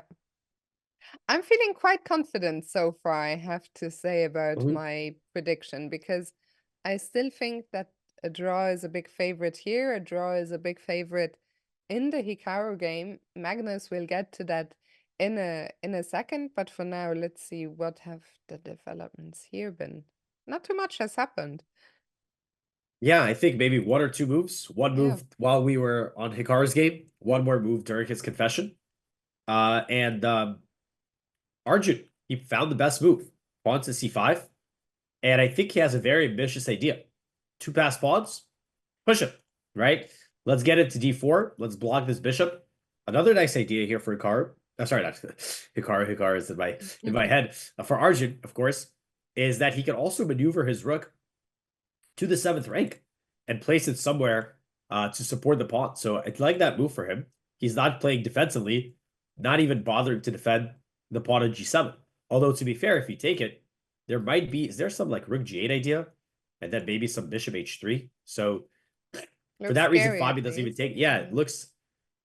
Yes, Fabi doesn't even bother taking it, saving it for a later day. And now we get bishop to f5. Pretty unbalanced, actually, even though you're in this endgame. Like, is there... Yeah, if I move this knight, I'm threatening f3, g7 is still hanging. Even just taking the pawn, let's say rook g8, and then moving the bishop away, this is not cut and dry. Like, there's passers in the center. These kingside pawns might start moving. This is a pretty sharp endgame, I would think. You did say it could be a draw, but it's not a dead draw. No, Yeah. I mean, when we jumped in and I saw the eval and I was like, yeah. But the more I look, I mean, I have to say, I'm even a little surprised the engine likes white. I think if I were white, I'd be quite worried about those C and D passers. Yeah, but they're not so easy to start moving because as soon as if you play c4, now they're kind of stuck. If you play d4, that's the ideal move, but you have to be worried about your knight being a little destabilized. So I would say that this game is keeping the dream alive for me of my prediction being correct. But one question. Yeah, of course. I don't think I will want to do it, but black can still castle queenside, right? Yeah, I think you can. You can even do it. Well, you can't do it right now because it's not your move, but perhaps that was Arjun's one of his ideas, playing the move bishop f5. Yeah, why not, right? Against the rook in the game. I am a little partial to rook a7 just because it looks cooler. Like a little second rank rook flip, Also and I does defend the pawn. Yeah, which you could be taking at some point. But I'm seeing here that the engine recommends knight e5. One of the ideas is probably something like f3, and then the king runs away from the danger of the e-file. So because that is one of my main concerns for black here, is just this king in the center. I mean, I want to get that off the e-file as quickly as possible if I'm black. Yeah, and at the same time, you still need to develop your rook, right? Both sides have the queenside rook to develop, so makes sense. Let's see maybe Magnus, if he has, been squeezing his position. And it looks like he is doing a fair bit of squeezing. Wei Yi is fighting back in the center. He goes for c5. Very logical, right? He lines up his rooks. But it has a drawback. Queen b6. The queen sneaks into the position, and there's an amazing move here. I mean, the knight is almost impossible to defend because if you move it, you have to watch out for b7. Check this move out if you have a rook d5. Wow. And if you take the knight, cd hits the queen, and now your knight on e5 is also hanging. And I guess Wei Yi is gonna find this. Wei Yi is such a fantastic calculator and tactical player. I think, once you see the move, it seems not obvious, but once you see it, doesn't seem that hard. But if you don't see it, well, the problem is, does he even have a choice? Well, I look mean, at if this you other don't, detail. After e4, oh, you also have queen d8. oh, But I wonder wow. if can he maybe throw in cd first? This could be an option, right? And now this looks pretty interesting because you're if you take on a5, same thing, rook to d5. And if you take on d4, let's say you go c takes. Again, the problem is with moving this knight is that it could draw b7. But for example, now maybe I have rook d5, or even I have rook c2. So it seems like Wei, the evaluation here is Has not some options. unfavorable. Yeah, he needs to find the right tactics here. Otherwise, he could be in big trouble. But overall, seems like he could be. But this is actually a position that's pretty critical, it seems like, right? I think we could both be wrong today. Like, I think there is a chance Three that all decisive games. games. No, 0 is what I was 0, gonna yeah. say. Three is still possible as well. All the games are still, like there's no game that is dead. So who knows what will happen? Let's go back to Hikaru's game, where Gukesh did not play rook c1. Instead, he played knight e5, and we got a very quick response from Hikaru. Yeah. I think this is the line that I didn't fully hear from Hikaru in his confession, because I definitely heard him say 95, and I'm pretty sure I heard him even give the move queen h5. And where was this ice skater? Where was there an ice skater happening? I'm not sure. But I thought I heard some like queen h5. So What even, sorry, yeah, just for of the course. boomers like me, is an ice skater a back rank? Yeah, ice skaters Okay. at back rank. I'm slowly adding to my glossary of chess terms, modern age terms. Yeah, I think if I'm not mistaken, we are following what Hikaru said. Now, what should Hikaru have done? There was something that the engine here was suggesting, was the move rook f5 instead, keeping an eye on this knight. Again, I like, well, knight e5 obviously threatens a fork, but it also maintains this battery to make sure you cannot play knight to b7. So the engine was liking rook to f5. Now, of course, knight c4, I guess, is a reasonable follow-up. And amongst, I'm sure, several other options, queen f6 could have been played. But okay, let's return to the game. We have queen g5, and now knight takes c4, question mark. I mean, okay, you take the... I'm waiting for chat to go wild. The alarms, yeah, the alarms to be Yeah, to be there sounding. they come. I mean, it is our first question mark move of the game. Yeah. It's a very natural move, right? That was the knight was hanging, you take on c4. So the best move here was queen e2, although honestly, like, the eval bar is very low. So what's the big deal? What if I try to go knight b7, my dream idea? Guess white can kind of start building some initiative here. I don't know. I guess, yeah, it's not that easy to find a great square. If you go queen f6, there could be a later knight d7. Okay, pretty advanced for me, I have to say. I'm not sure. But in any case, knight c4 is played in the game. And now let's see what Hikaru can do. So the queen f6 is the engine's choice. What about knight b7? This is the move I feel like we've been pretty big fans of. And it's fine. So fine. Oh. It's totally fine. Yeah, knight's coming to c5. So maybe there was something very deep for Gukesh, at least for me, kind of deep. I actually think that Hikaru is reaching for the knight. Yeah, immediately knight b7. Yeah. Oh. No, again, if the knight gets to c5, zero problems. The main issue for black is that the knight is on the back rank. It's breaking up the coordination of the rooks. It's in an awkward spot. And on c5, it's the opposite of everything I just said. It's in a brilliant outpost. The rooks are connected. It's putting pressure on the pawn. It's defending e6. And yeah, definitely Hikaru can be extremely confident here in the position. Alex, let me bear my not total being aware of the rules. Are the players allowed to offer draws at any point? Never. After move 30. After move 30, okay. Yeah, I think it's Sofia rules, right? I think as they're referred to, named after the super tournament of the 2000s in Sofia, Bulgaria. They actually, as a, I'm half Corsican, I always have to, the Corsicans were the first to come up with it. It was Corsican rules. And I think Silvio Danilov spent a bit of time in Corsica, and he was like, oh, this is a great idea. And I then see. they became widely known as the Sofia rules, but I'm gonna stand up Was for my fellow Corsicans here. was there like a tournament circuit in Corsica, or what was it Yeah, there was, specifically? and interestingly enough, in Corsica, still to this day, you cannot offer a draw in none of their tournaments at any point, which I think is actually great for all the kids because they teach chess in schools.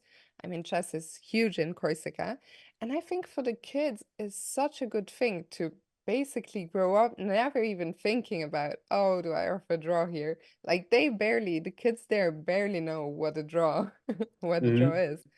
So yeah, to this day, I don't know when they started it, but yeah, at least, I mean, it was already, I played a tournament there in 2004 and the rules were already in place. So, um, yeah, I think I sometimes think of it myself because especially lately when I'm out of practice and I get scared, I actually get scared during the games. It's especially when I feel I'm better and I'm playing someone, I so often, like I used not to do it, but recently I've started offering draws a lot and I don't like it, but I can't quite stop myself.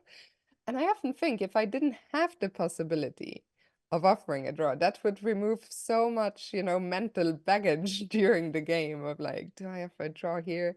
Do I offer a draw a bit later? When is the right moment? And so yeah, anyway, I'm rambling. No, but Alex, let's I definitely followed everything along, and yeah, you have to oh, remember your Corsican roots, it sounds like. I And know. but I played my last tournament that I just played last month. It was on a different island. It was in Minorca, and they also had the same rule. I think it was no draws up until move 30. And yeah, I actually really liked it because I also am Mm, very guilty of making lots of draws, and same thing, like, oh, like I'm better, like maybe a draw, like it just doesn't make any sense. But yeah, without that, when you have that rule in place, you're just playing chess, not even thinking about it. And mm, yeah, in fact, I'm I help organize these tournaments in New York that are these Grandmaster and International Master Norm events. Of course, fans present in chat here probably have seen Hikaru even covering some games there when the famous streamer Gotham Chess was playing there. And we have also a rule. It's a 15 move, no draw rule, so not mm. as strict as 30, but you gotta get some semblance of a game on the board. I am considering, expanding it to 15 to 30, something like that. But we'll see. But I am definitely a fan of that rule in general. For sure. Meanwhile, as we were discussing this, not only has Gukesh just made a move, but I was watching his body language a little bit, and I think he realizes he has messed this one up ever so slightly because I think Gukesh, he knew he was better out of the opening, no question about it, and I think also very little doubt about it that he realizes uh, that advantage is gone now, basically.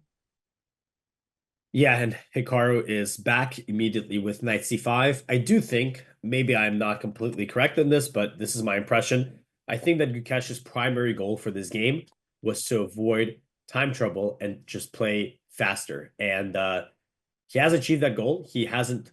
He may have missed some smaller chances to put more problems to Hikaru, but again, perhaps he was, this is the goal, and I'm going to stick with it. And maybe not this game. Maybe it doesn't give me the win, but no trouble, no blunders, and we'll see. But that's kind of my impression because he is playing even now, right, very quickly. Rook Mm. d1 on the board. So yeah, perhaps that was his primary objective for today's game.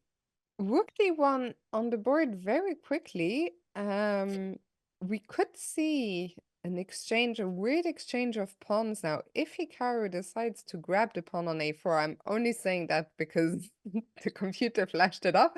I wasn't even attuned to that pawn.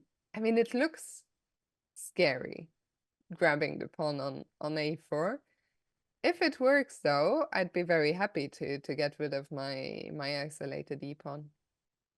Yeah, it does seem like it works, but it is also very scary because the knight in a4 is under a bit of a X-ray from the rook. And even though you give up this e6 pawn that is isolated, you are luring the queen closer. So king h8 here would just be a big blunder. I'm attacking the knight. I'm attacking some forks. So that doesn't seem ideal. So I think Hikaru doesn't need to play that move, but he also could, I suppose. Yeah, I mean, other options is that I would like to get my a8 rook in the game, although finding the square for it might not be as simple as I thought. Like one idea I had was, hey, is it possible I just like double my rooks? But then like, I don't know, there is like some discoordination, right? With this knight potentially jumping in. Computer suggests h4 first, which looks like a nice move, getting a tempo on the queen. So it's not like so easy to get the rook in the game, right? Rook e8, you try to defend the pawn. Same thing, that pawn, the knight could jump in. But Hikaru makes a move, rook f4. Well, that makes a lot of sense. So you open up for the other rook and let's make some more trades. And why would I allow you to take this pawn with check? This a4 pawn is not going anywhere. That's a nice practical decision and made very quickly as well. Yeah, I think you mentioned it there. Hikaru has been making a lot of his recent moves very quickly. And that makes me think that this game is going to peter out into a draw soon. I mean, just look at Hikaru's body language right there, the head bob, I mean, he's got this now. And I think Gukesh also knows that the chance of, using the white pieces today, using the advantage he got, that has gone.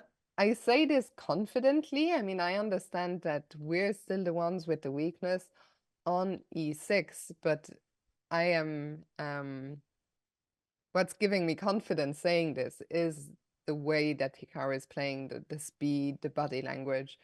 I think The he's got evaluation. this. Yeah, the evaluation helps as well.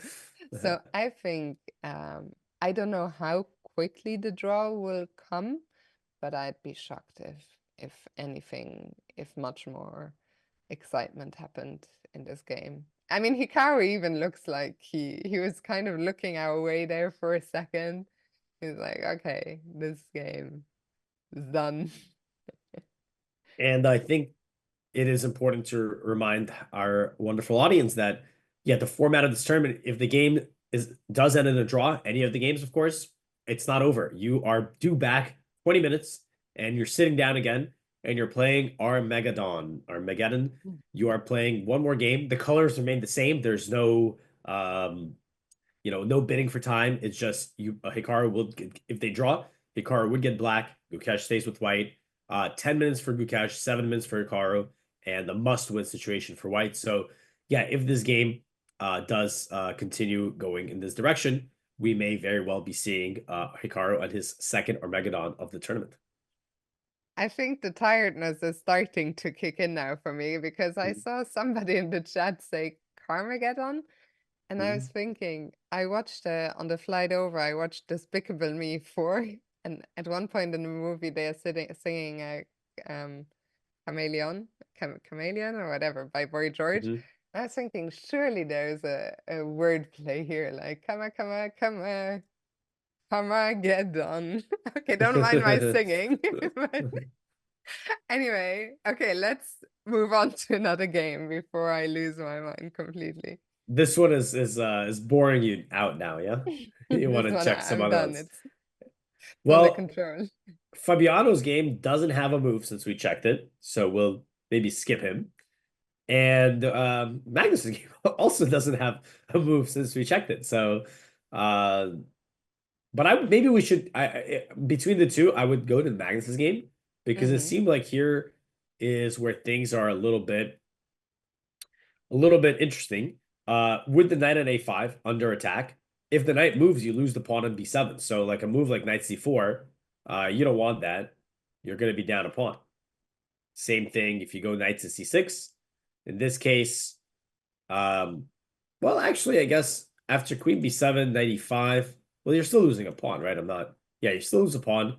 Although, yeah, I was wondering, is there like a queen e4 takes, do I not have rook a8 here?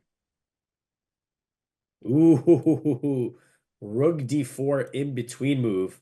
And even if you give me the check, then I have queen f1. Okay, I was wondering why can't I That's win really that nice, pawn? actually. Sneaky, sneaky. Yeah, that is a nice in between move. But okay, so anyway, the point is that moving that knight is not fun. So what do you do instead? Well, rook d5 would defend the knight, although your pieces are still, I wouldn't be so happy maintaining the knight on a5. And it seems like with rook dc1, Magnus might be invading on the c file. So what is the best move? The best move is rook c2. So you threaten mate. And let's say I have to go rook f1, which is quite passive. Now knight to c6 is apparently all good. But this is not so simple. After I take, you take with the rook, you give me the pawn, and now you go rook dc8. This is what our engine is showing us the best or one of the best lines for Wei Yi. And you end up down a pawn. Mm-hmm. So not an easy decision here. The engine says the eval is only marginally in Magnus's favor, but if you have to go into a line where you're just down a pawn, and you have to hold on, You're that's also a little down bit half an torturous. hour on the clock almost. Yeah. Yeah. So perhaps if this shakes out the way, with a win for Magnus, that will, first of all, be a big contribution to our predictions of decisive games. And second of all, the tournament standings right now have Magnus on 4 points out of maximum of 6. So if he can get the win, he'll be on 7. So it would be very, very, what's the word? Important for the tournament standings, for lack of more eloquent ways to put it. Yeah, I mean, and Magnus, he is someone, he lost the Armageddon to Hikaru yesterday. I've lost count of how many times when Magnus loses a game, even if it's the Armageddon, how often he bounces back with a win immediately. I would not want to be in Wei Yi's shoes here and have to defend this. I don't think it's gonna be a fun evening for the Chinese player. Yeah, Wei Yi is also coming off of a loss yesterday. So yeah, it's crazy to think about that Wei Yi is the lowest rated player in the field. You can see he has 2758. He's in the world top 10, I think maybe 9th or 10th currently as of live ratings. But the other players are worlds 1, 2, 3, 4, and 5 in the field. So It's he is a insane. little bit of a quote unquote outsider compared to where they're currently at in terms of rating. Okay, let's go back to Hikaru leave Wei Yi to his suffering. And I think Gukesh is also suffering in a different way to Wei Yi, but I think he must be kicking himself right now. And I think, earlier we were discussing where did he let go of his advantage, and I thought it was interesting, right, that Hikaru mentioned in the confessional, probably Gukesh just played too quickly today. Yeah, it Maybe seems rushing like a bit at some crucial moments. yeah, it seemed like at least with our engine's assistance, the critical moments were twofold. Right here, Gukesh playing the logical but perhaps premature d4. This allowed Hikaru to find a correct sequence of liquidating the center. So perhaps d4 was a bit rushed here. Maybe a move like queen b3, which defends b5, sets up a5, adds pressure to e6. Maybe a slower move would have been more to the point, but Gukesh rushed with d4 to clarify the center. This allowed Hikaru to find a classic center fork trick, sacrifice the knight, but get it back through the pawn fork. And right here, it seems like perhaps there was some marginal way. Again, the move gets a question mark, although perhaps that is an over-exaggeration of its perhaps negative value. But maybe this is the moment where Gukesh could be a little bit more find the more critical moves. Simply knight takes c4 did not challenge Hikaru at all, was able to bring in his knight to the center. So it seems like, yeah, those are the two moments that Gukesh may look back at and try to see what he could have done to pose more problems.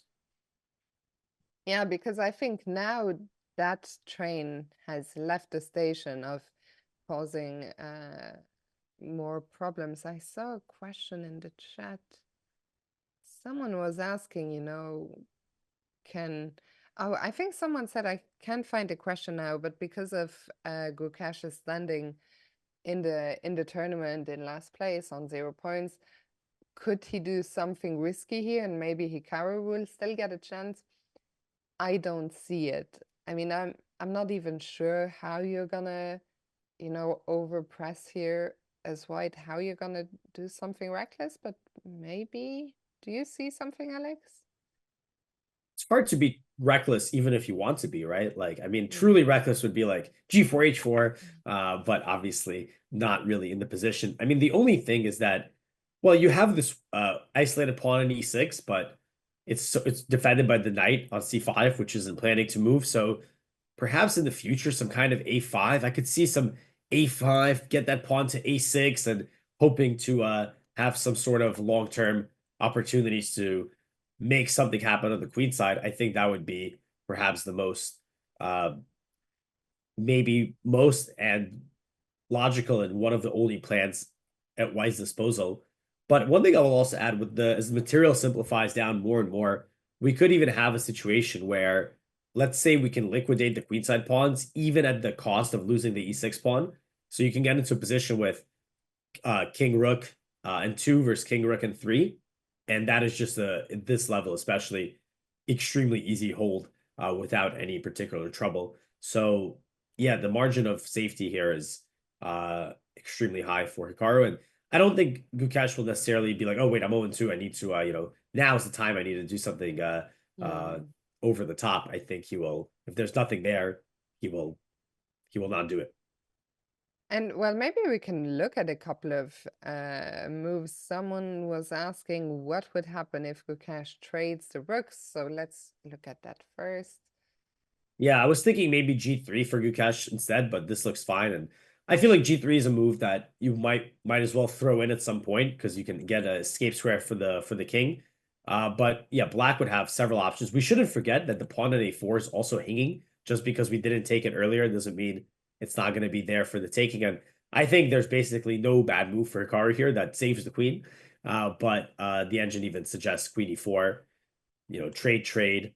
My rook is ready to come out. Knight C3 is in the air. Even if you go rook to D7, get the rook on the active 7th rank, I just come back to C5. Let's say you go, I don't even know where you go. Let's say, yeah, A4 is now hanging, right? So this is maybe an example of where you could get a little bit reckless, let's say, right? Like rook D6, like take, rook E6, knight C3, and you could get in trouble. Rook E5, like I start bringing my rook in somehow into the game, like check, rook B1. All of a sudden, I have connected passed pawns on the queen side. So you're saying there is a chance? I'm just showing some possible moves, and we do have a move. Yeah. Oh, we have a move. A5. A5 immediately, because someone else had mentioned that rook D6 was maybe a possible way for white to go wrong, but we've had a move, so let's stick around here. Rook D6, yeah, I guess there's some 94 ideas, potentially, but A5, yeah, that move makes a world of sense. Get that pawn away from the knight's target, and at the same time, if you can exchange the pawn on B6, you can at least destabilize that extremely sturdy knight on the C5 square. But yeah, like for example, let's say, well, by the way, in this position, I don't think it's what we want to do, but I want to illustrate the point that I was making earlier about white maybe pushing that pawn down the board. Let's say you trade rooks, and let's say you get really excited. You try to ice skater on the back rank. Okay, first of all, there's rook D1, of course, but one thing I was going to demonstrate is that there could, like what I was dreaming of from white's perspective is some kind of situation where I could play pawn to a6, and then you need to actually start worrying about, wait a minute, these pawns are getting kind of close. There could even be a knight takes b6 sacrifice. But even, of course, in this position, I can just take the pawn. So yeah, for Hikaru, there's pressure on b6. He just needs to figure out, why can't I just take the pawn? That's what I'm thinking. Why can't I just go takes, takes, takes? Looks like a lot of things are getting traded off here. By the way, we have 11,500 of views, so big shout out to everyone tuning in to watch this round 3 game between Hikaru and Gukesh. I think this match will continue to Armageddon, so plenty more action ahead. Times have evened out pretty much as well, which is crazy because we were down, what, half an hour on the clock, and Hikaru has been playing very quickly the last few moves. The question is here after a5, you still, you can't let your guard down just yet. You still need to play a few more accurate moves to secure the drawn result. First of all, I mean, I guess I'm happy to trade on d4, right? Yeah, no reason not to. And sure, we can do it. I think my priority is getting that rook into the game at some point. Sooner than later is preferred. I feel like rook f4, the idea was to trade rooks anyway. And if I take, maybe at some point I will create some back rank weakness, and I will get rid of the double D rooks on the open file. So taking seems logical to me. And now the next question is, do I just take on a5 as well? Yeah, looks like a good way to meet the potential idea of AB. Although, actually, if we do trade on the b6 square, that will help me maybe sneak into the back rank. But nevertheless, you can take the pawn. Now, if you don't take it, by the way, even though these pawns are doubled, I will get ambitious. I will start moving that pawn. It's supported by the knight. So it feels like perhaps white should take the pawn as well. But yeah, I would imagine there's multiple ways to play the position. The only sort of quote unquote risk is that if you're careless and somehow you end up in a situation where the B pawn, because it's more advanced, is going to cause trouble for that pawn on a7. But yeah, I would imagine there are multiple ways to go about this. I actually like this engine idea, queen c1 check, maybe some back rank mate. But no, we got rook d1, and now the queen starts jumping in, creating all sorts of threats on the knight. And then check this one out. If knight c6, again, this is just one sample line of many, you go a5. And, let's go. Let's run that pawn. If you Yeah, I en mean, passant, suddenly, yeah, yeah. rook can take. But if you don't take, right, that's going to be actually somewhat of a more fighting position all of a sudden. Yeah, for sure. I mean, if the A and B pawns stayed alive, then it would still be, the game would still be up for anyone's taking. Honestly, I doubt we'll see anything too exciting like that happen. I also, someone was mentioning Hikaru only has 3 moves now, which lead to a draw, but I think 3 is more than enough. So those are, oh, so no, after trade, so After trading on d4? Or no, sorry, in this position.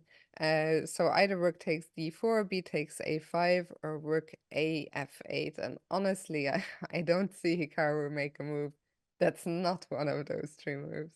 yeah, it's not like, whoa, this is so tough. You have only 3 moves.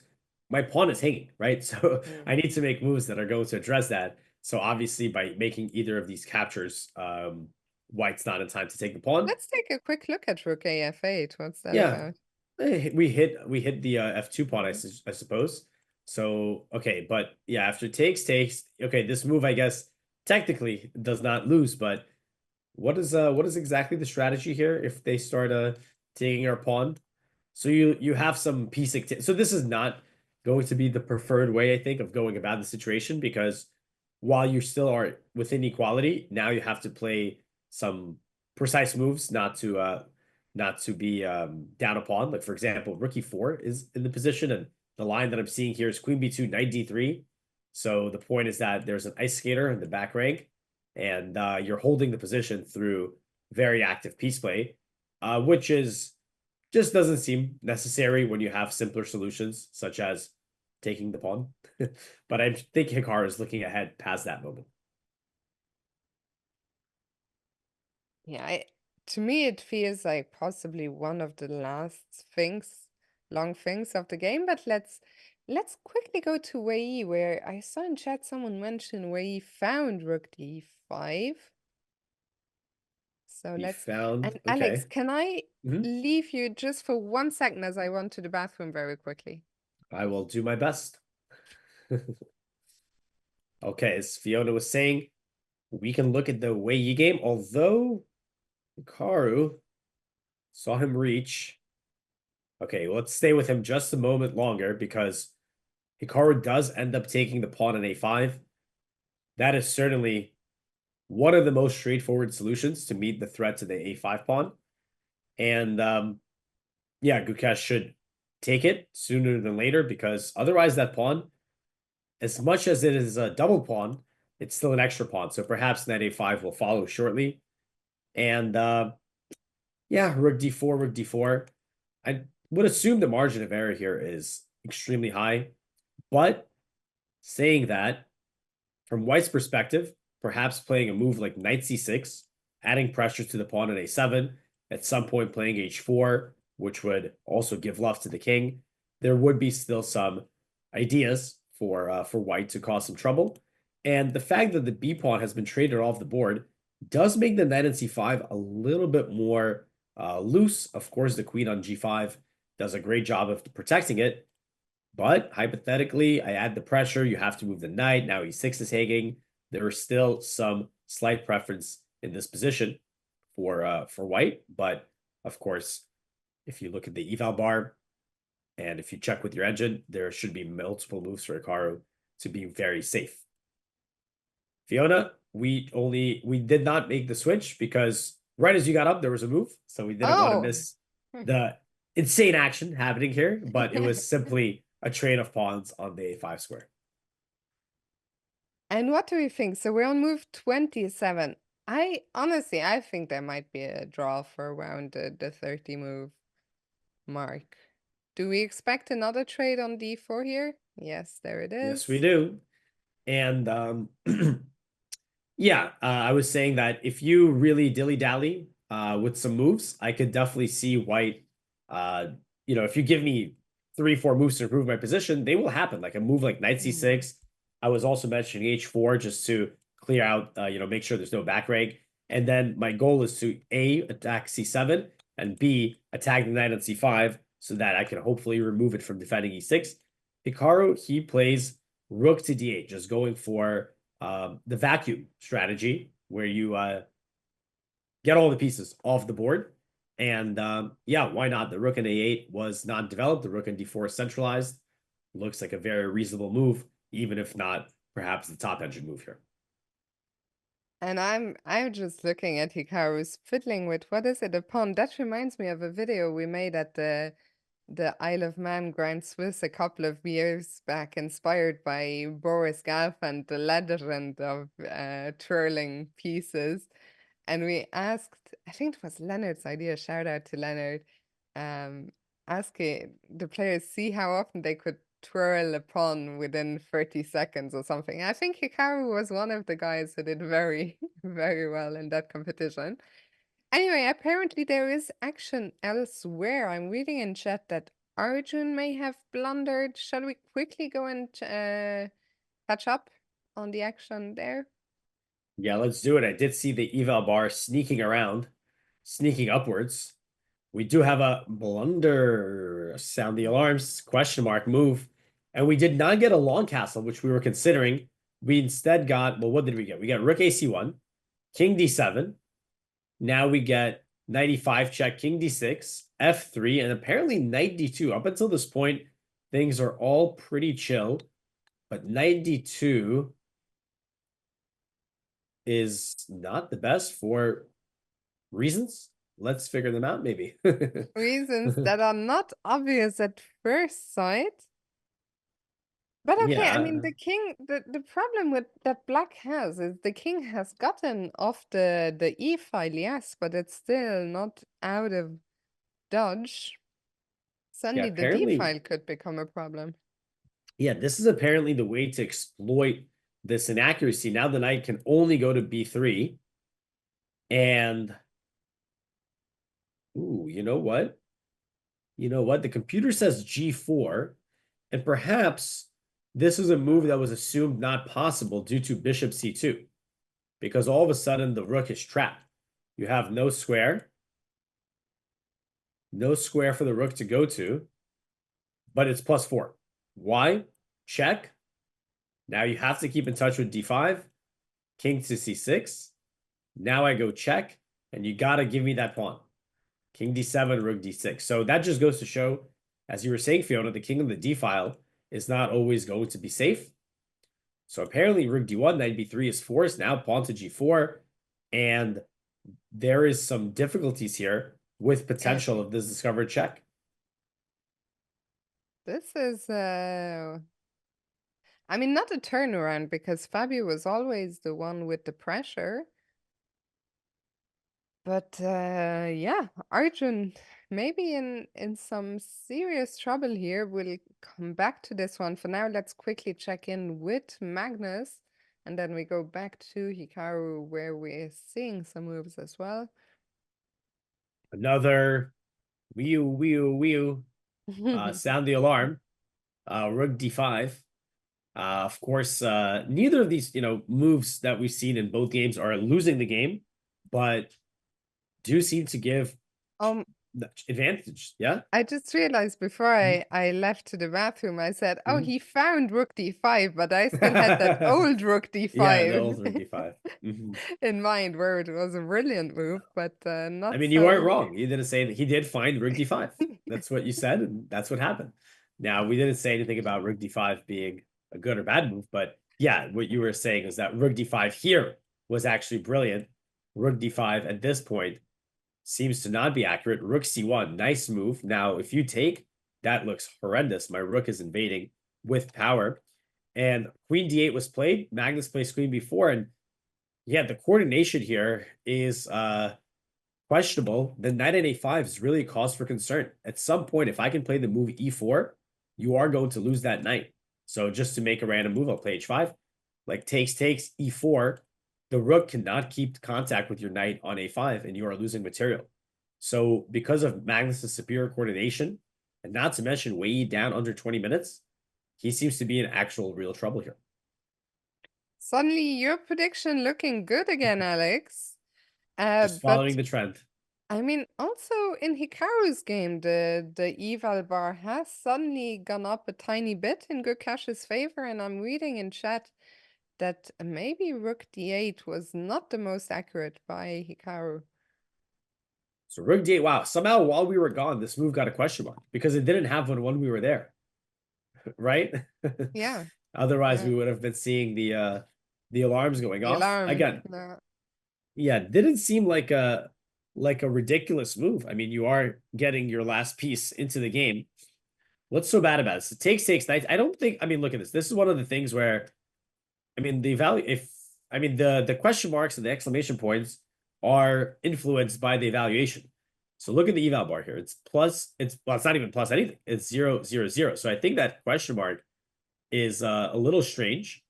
But now let's see what is going on. Is this a case of the computer being a little drunk maybe, or is there something actually happening? Apparently queen b6 is the best move here, which would have, I guess, simultaneously put in pressure and or kept contact with all these pieces and pawns. And I think one of the ideas here is that you might be able to just play a move like a6 or a5, just liquidating that queen side. So what's the difference with queen d7? So apparently white plays h3, creating luft. And I suppose not having contact with the knight on c5 makes a move like a6 perhaps impossible. Now after queen e5, the knight's under attack, and there also might be some annoying queen b8 ideas in the air. So perhaps that's the difference. The queen needed to keep more contact with the knight on c5.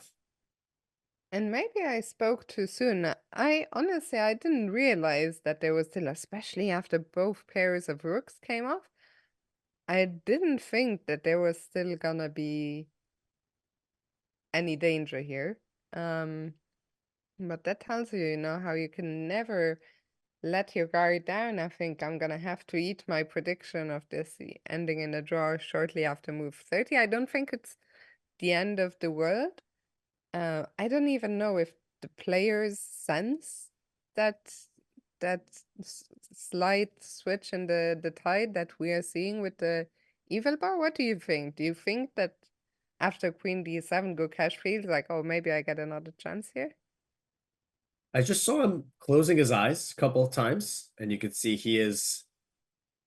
Yeah, maybe he does, because he's like, okay, hold on, like kind of gathering himself a little bit. But I'm not sure. Maybe it's also like gathering himself for the finish of the game. He's like, okay, the game is drawn. I would say Hikaru's playing all his moves at a pretty confident and rapid pace. So it doesn't look like Hikaru, by his body language, if we're going to read into that, seems to be particularly concerned. And I guess you can, interpret Gukesh's stance in either way. What do you think, Fiona? Do you feel like he's I find him pretty hard yeah to to read. read? I think he's Mhm.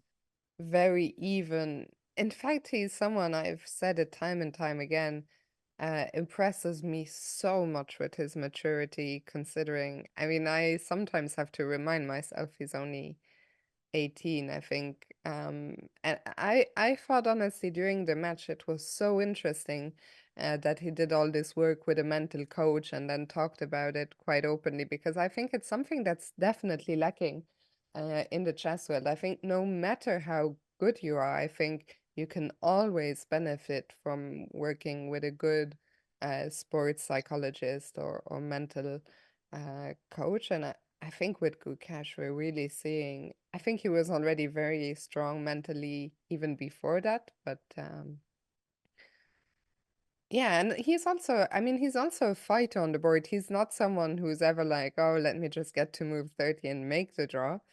So I think he's gonna be at least looking to see if there's, I don't even know how much there is. How big a deal is it that we played Queen D7 and not Queen B6?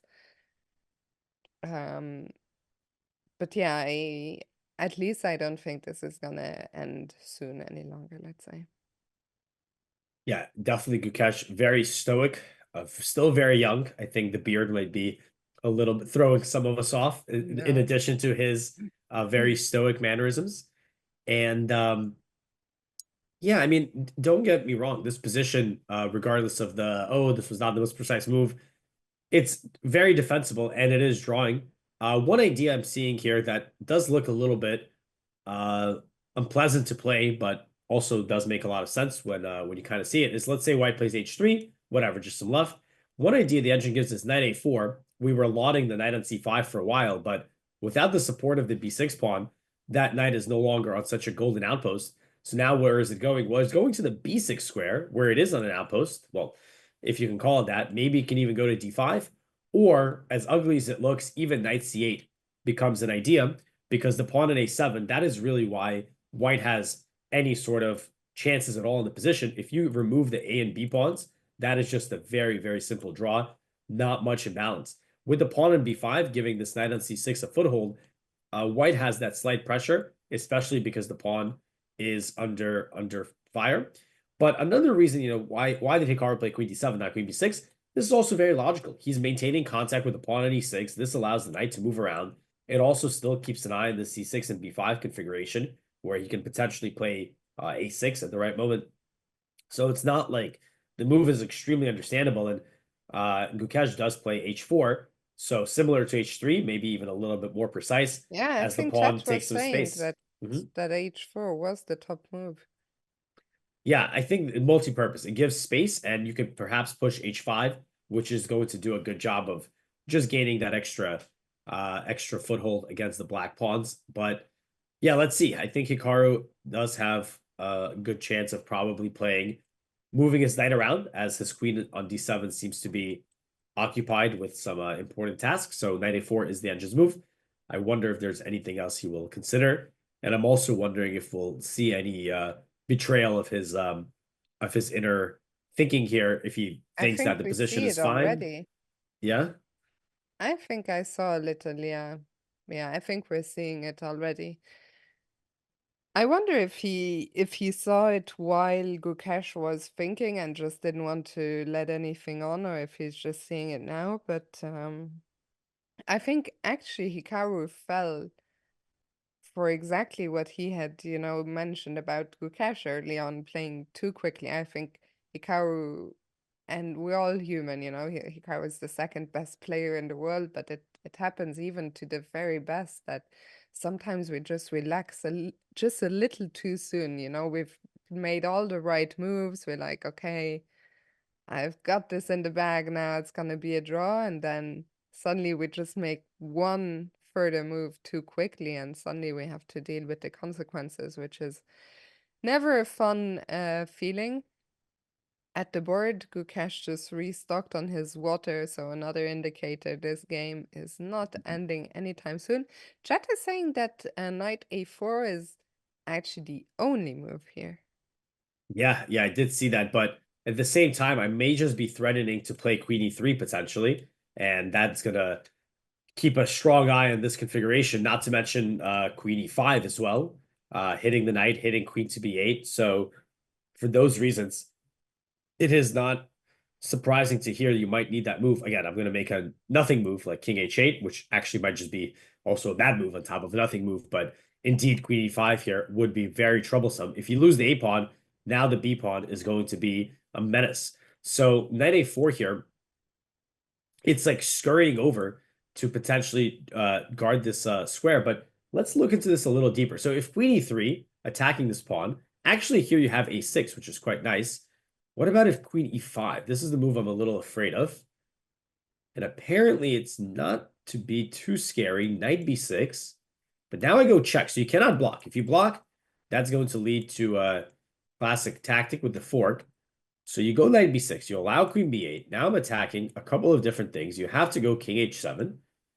And I win a pawn. Why is this not bad? Because you give a check, give another check, and then after g3, you play queen c5. You threaten the f2 pawn. You also threaten the b5 pawn. Even this is not over. Queen f7, nice move. Because now if queen b5, you're mated. Another classic queen knight checkmate. So you have to go knight d5 to stop knight e7. And this just keeps going. Now knight d8, jumping into e6. So again, just not giving you time. You take that pawn. Now I have a big attack. So you have to hold with knight c7. Lots of precise moves need to be played here, actually, it seems. We're entering very unpleasant territory here.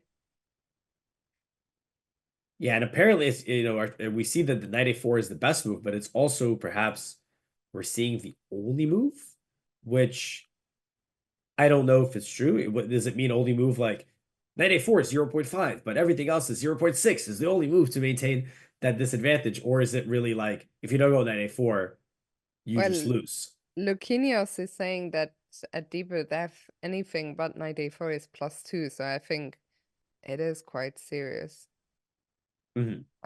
Chat is engaging in a big debate about how hard knight a4 is to find, and I'm not sure what the answer is to that question. I will say that if it's the only move, that will help Hikaru find it, right? Because you're like, wait a minute, this is bad, that is bad. All these different moves I'm looking at are not looking very good. I got to go for this one. But yeah, I think obviously Hikaru will see that queen e5 is one. This is also the reason that h4 was played, because now queen d1, of course, is not checkmate. So the queen can potentially invade. You got to do something about it. What else can you play? Let's think about it. What else could be a Sorry, move? Alex. Yeah. But we just had word from Maria, who's on site in Norway, that Hikaru actually offered a drawn move 30 with queen d7. And I think that's an even colder shower when I think Hikaru, in his mind, it was just like, okay, let's just get to move 30 and we'll shake hands. And then Queen D7 was played quite quickly. We missed the draw first, so thank you, Maria, for pointing that out. And I think it's already not nice when suddenly H4 appears and you realize, hold on a second, like I have to be really careful here, but especially if you realize, like, your opponent knows that you misjudged the situation quite seriously because you just offered that draw and now I play H4 and suddenly, Hikaru is shaking his head. So it's a doubly unpleasant situation right now. It could also show that Hikaru may have underestimated the potential danger remaining in the simplified endgame. He's been trading pieces. He was thinking, okay, he's not offering a draw, just because, he's trying to sneak one past Gukesh. He probably thought, okay, I've solved the issues. And now after H4, he's seeing that perhaps you still need to be very precise here. And for Gukesh, there's no risk, right? There's no risk not to try to play this on. And yeah, so we hearing knight a4. I saw in the chat someone said that a6 is the second best move, and I thought we might have looked at that already. This, of course, was one of the other ideas, I'm sure, from Hikaru to try to undermine the structure. But after queen e5, there is some tricky things here with the knight being under attack. You got to move it somewhere. So let's say knight d3 it looks active. You hit the queen.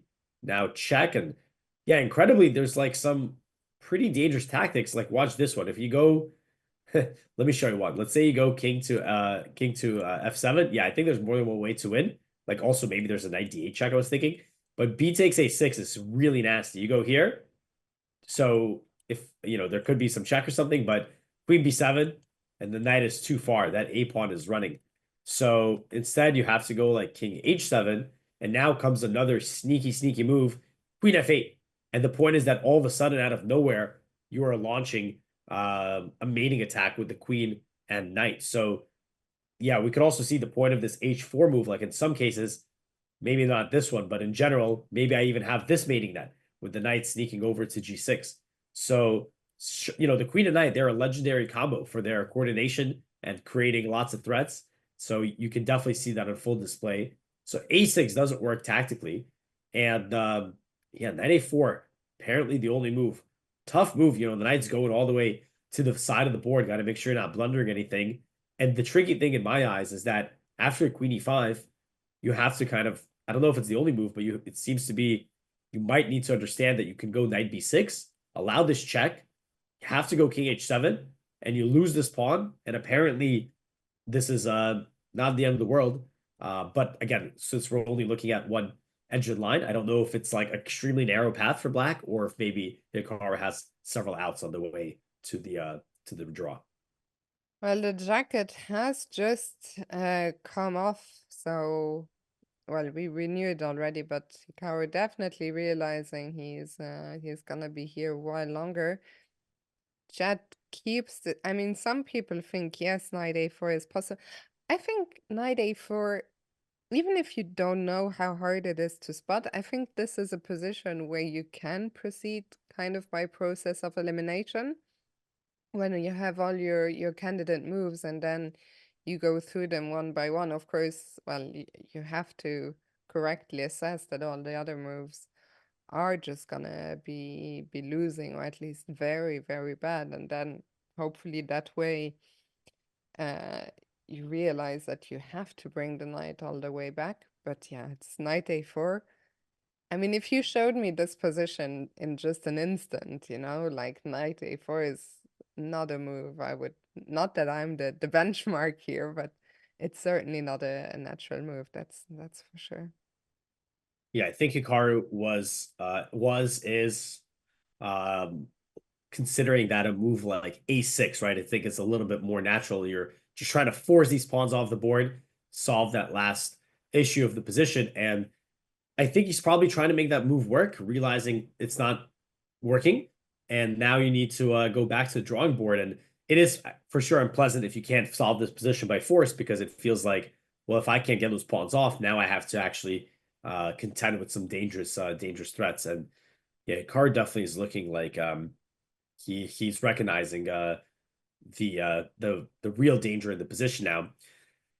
Yeah, it seems like if we could just go back a couple more moves, like the real, like Rook D8 was not bad. Maybe it wasn't the most precise move here, but it seems like Hikaru, probably he only spent 1 minute 53 seconds on the move here, obviously thinking that with all these trades on the board, things are kind of all clear. But it turns out, yeah, Queen B6 was very important. I think in particular because you need to keep that knight defended. Let's put the move H4 on the board again.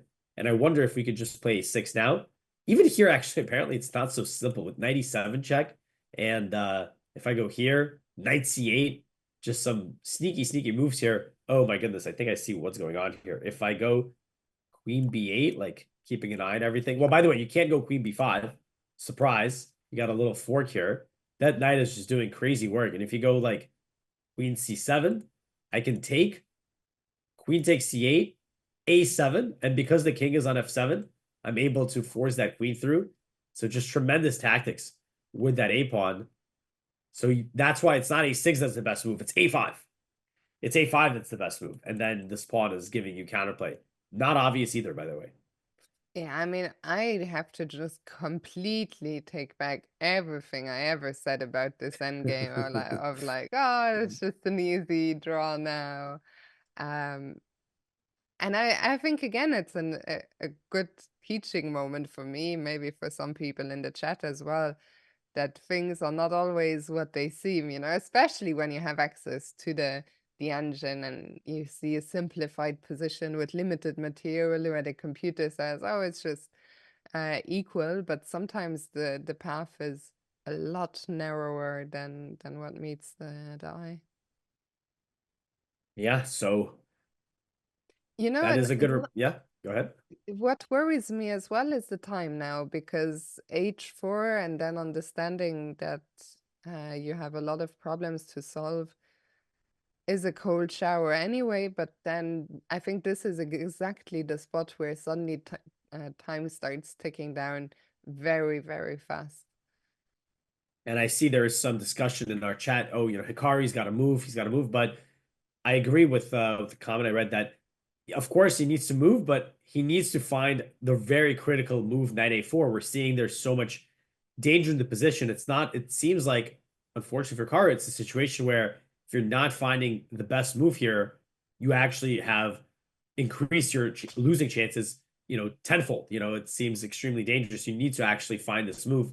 And of course, it would be better if he had more time to do so. But I think even if Hikaru goes under 10 minutes but finds that a4, that is a better outcome than him playing a move now and it not being that a4 based on what we've analyzed so far. Yeah, I agree with you completely. I think we don't need Hikaru to move very soon, as long as he finds knight a4. I think investing even another 10 minutes would be fine here. I think it's really, really crucial that he invests all the time necessary to find that move. Let's see if there's any other options for Hikaru with this knight, because again, the key thing is that white is threatening queen e5, which hits the knight and also prepares to go after the king and the pawn on a7. So one move I saw suggested in chat was 93, which certainly looks pretty active. But one thing I was concerned about is, what if I just take? All of a sudden, the queen is finding herself overloaded. And this looks like there's unfortunately no tricks for black here. So that move can be discarded pretty easily, pretty quickly. Other moves like knight b7, well, this just hangs a pawn, so not much to look at there. So we really don't have many other knight moves. Knight b3 is another one, but I don't know where this knight is going. And after queen e3, you're also in trouble with a double attack. So that's why it seems like this knight a4 must be played. Also, I should have mentioned that if knight a4, another move to consider is, speaking of double attacks on this pawn, what about something like queen a2? This looks pretty reasonable as well. But in this case, after knight c3, the shoe's kind of on the other foot. After queen takes a7, I'm the one getting all the activity with the queen and the knight. And perhaps I can also take the b5 pawn in the right sequence. So yeah, if you see queen e5 as a threat and you need to address it, and you need to move your knight, you can discard 3 of the moves very quickly. I mean, we know the move, so we're also, looking for justifications to to reach that conclusion. But at the same time, I think that is a way you can kind of arrive at that idea. Yeah, I'm also hoping that, by process of elimination, understanding that the other moves don't work, that he gets to knight a4. It looked a couple of times like he was about to make a move, but not just yet. I'm quickly. By the way, Fabiano found rook d1 followed by g4 and is now much, much better against Arjun. While Magnus has actually not played in the most accurate way. Do you think? I think we have time to quickly check in there, and we'll come back as soon as Hikaru makes a move. Yeah, we can definitely do that. We left right here where Magnus played rook c3. So apparently this move was not the best, but the idea is very logical. He wanted to double up, so he got the control of the B and C files. Well, apparently it's not so bad for black here. Let's see. We're not going to dive into every detail. I'll point out the obvious. 11 minutes for Wei Yi. The position is not completely, clearing up. So still some fight left, but perhaps Magnus didn't consolidate his advantage the best way. I am very curious about Fabiano's game because it seemed like he might have like a real advantage here, right? Let's take check a look. it out. Yeah, this is where we left. Well, right here, we have rooks d1 on the board. And look at that. Every move, best move. Knight c4 is getting he's farming the X-lambs. And now another top engine move. Fabiano's playing with extreme precision, and he's equalized the material while at the same time keeping very active pieces. But it still looks like a very exciting game. Like if Fabiano maybe makes some slip up or doesn't play most accurate moves, Arjun can still hope to push these pawns down the board. Yeah, and look at the times here. I mean, this is gonna be another scramble. 22 minutes for Fabi, 25 for Arjun. I mean, looks like Fabi is in control, but with time getting so low, things could also, I mean, I don't think Fabi even losing this game is an impossibility. Yeah, I'm just tossing some moves for some trying to understand what is going on. I know. And yeah, what about like, okay, bishop b7 develops. Yeah, I mean, this looks like a mess, right? Like next move for black could be d4, open the bishop. My rooks are linked together. And I think the engine prefers white here, owning to our active pieces, but it's very unbalanced here. So this looks pretty unclear to me, at least in this sub variation. But nevertheless, advantage for Fabi, equal material, equal time, but not equal piece activity. I mean, today is really another tremendously exciting day. Unfortunately, the excitement in Hikaru's game is not what we wanted to see. He is still thinking. He's down to 13 minutes. Yeah, he is investing a lot of time here, but he has to. If it's an extremely critical moment where Hikaru has to use all his defensive skills. And while Hikaru is thinking, let's run through this line one more time to understand the difficulty in finding this. So knight a4 primarily has the idea. Well, there is some knight c3 active idea as well, but I think the primary reason is the knight can go to b6 and try to stabilize the queen side. Still, after a move like queen c5, it seems quite nasty to allow queen b8, but that's exactly what the engine recommends. Allow this check. You have to go to h7. If you go to f7, you lose on the spot, so you got to go over here. Now, queen a7. If you trade queens here, by the way, that's not great. You're down a pawn. Outside pass pawn is a problem, so you have to keep the queens on. So you can give a couple of checks. Very forcing. Queen c5. Keeps an eye on both pawns. Don't know if that's the only move, but looks quite logical. Now, white goes queen f7 with the idea of knight e7 and checkmate, so you have to go knight d5.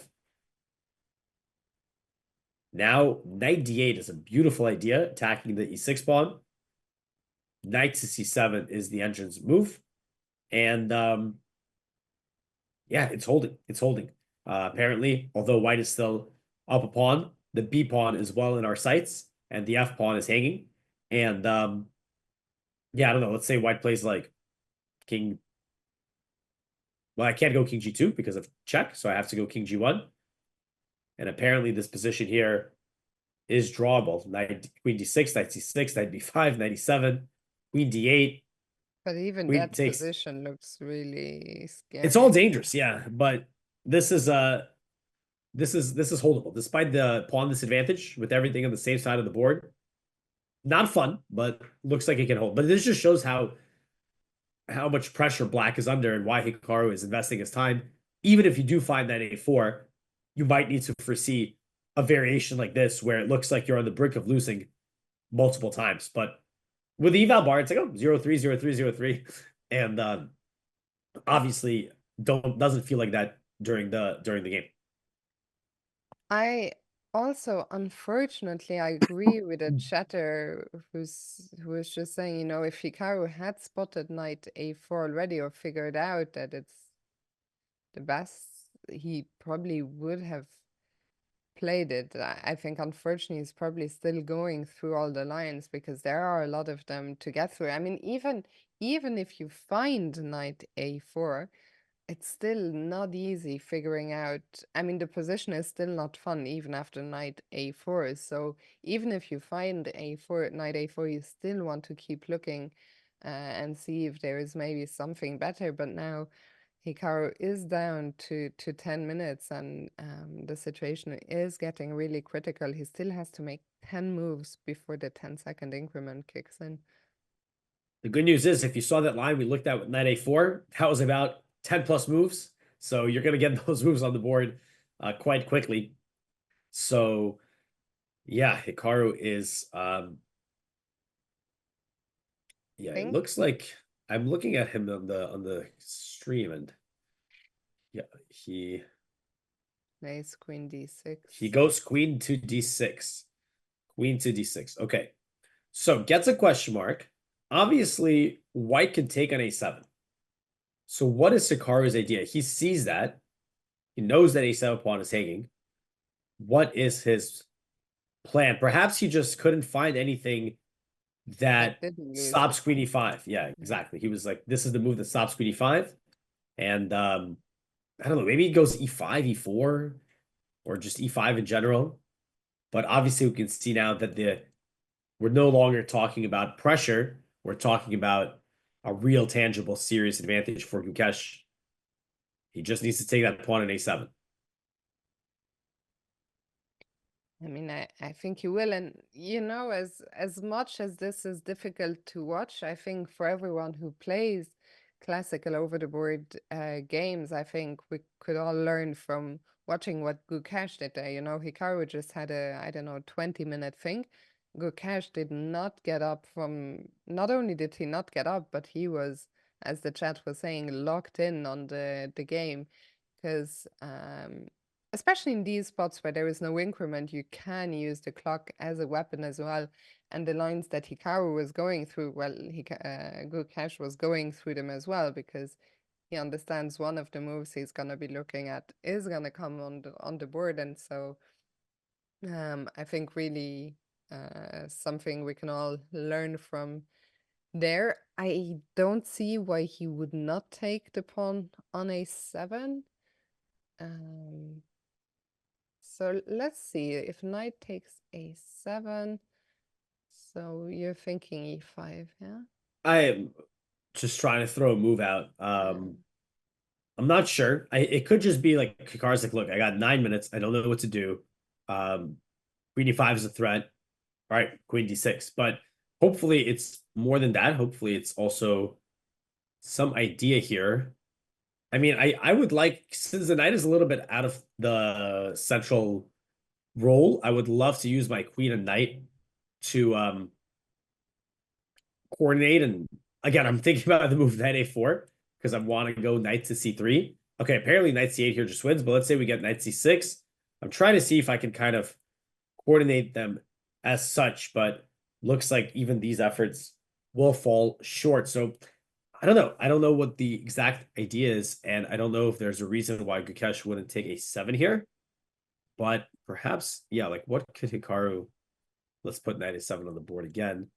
What could he be trying to do? Because it feels like the next move is just knight to c6 back, and this is a perfect formation for white.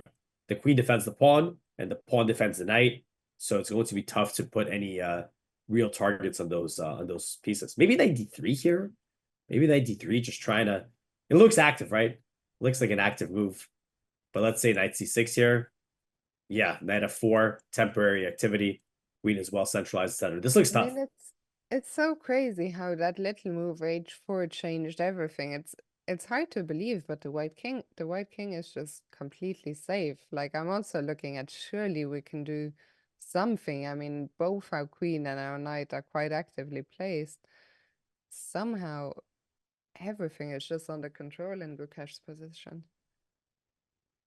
Yeah, definitely. I think very surprising how critical the position became so quickly. As we said, perhaps this was a moment where Hikaru underestimated how difficult this a7 pawn would be to guard. And I've definitely, like you said, I think a couple times, it's surprising but instructive to see how even the simplified positions have a lot of venom and have a lot of nuance to them. Not just, oh, we traded everything off, now things are easier than ever. Sometimes these very small imbalances, in this particular case with the pawn structure, end up having pivotal roles. But Gukesh is thinking, hopefully he sees something other than that a7, Yeah, so because what we'll take it. I mean, for all the people who are watching with an engine, is knight takes a7 the only winning move, or are there others? I think I saw someone write that knight a7 is the way to keep a sizable advantage, which tends to happen when you capture a pawn that gives you a passer. But perhaps Gukesh is also, I mean, look, at this point, he has 28 versus 9. He doesn't gain anything from rushing. So perhaps he's looking ahead. What is Hikaru planning? He knows Hikaru, 2,800. He must have some ideas, and he's looking to make sure he's not falling for any unexpected trick. Yeah, and chat is confirming that knight takes is the only winning move. And Diverging we're even getting some losing opinion. moves. Well, I will digress. It says the only way Gukesh can lose is 97 or b6. I can think of several other queen moves that will probably get the job done. But we don't expect them on the board. No. Yeah, I mean, I would love to be more hopeful about Gukesh not taking on a7, but I think you're just wanting to make sure that there is nothing here, but I think he will unfortunately figure it out. Yeah, I'm thinking of, I don't know, queen d4 maybe now. I'm attacking the pawn, I'm threatening the knight. But apparently you can just go back, and I take the pawn. So I've equalized the material. Maybe this is something that Hikaru was looking at. Now I'm at least trying to see something where, maybe queen d4 is the idea, right? Maybe queen d4, because this is a very direct double attack. Apparently not really getting us anywhere, even if you take the pawn. But at least you're making a good point that this is probably what Gukesh is looking at, because why is this even so winning? Queen e5? I think just the b pawn is so strong. I would, But if queen we get e5 the again on queens the off the agenda. board, is there no way for us to get the queens off? Well, I mean, funnily queen enough, look at this. Yeah, queen g5, and I take it, and it's just, this pawn is so powerful. Knight d8.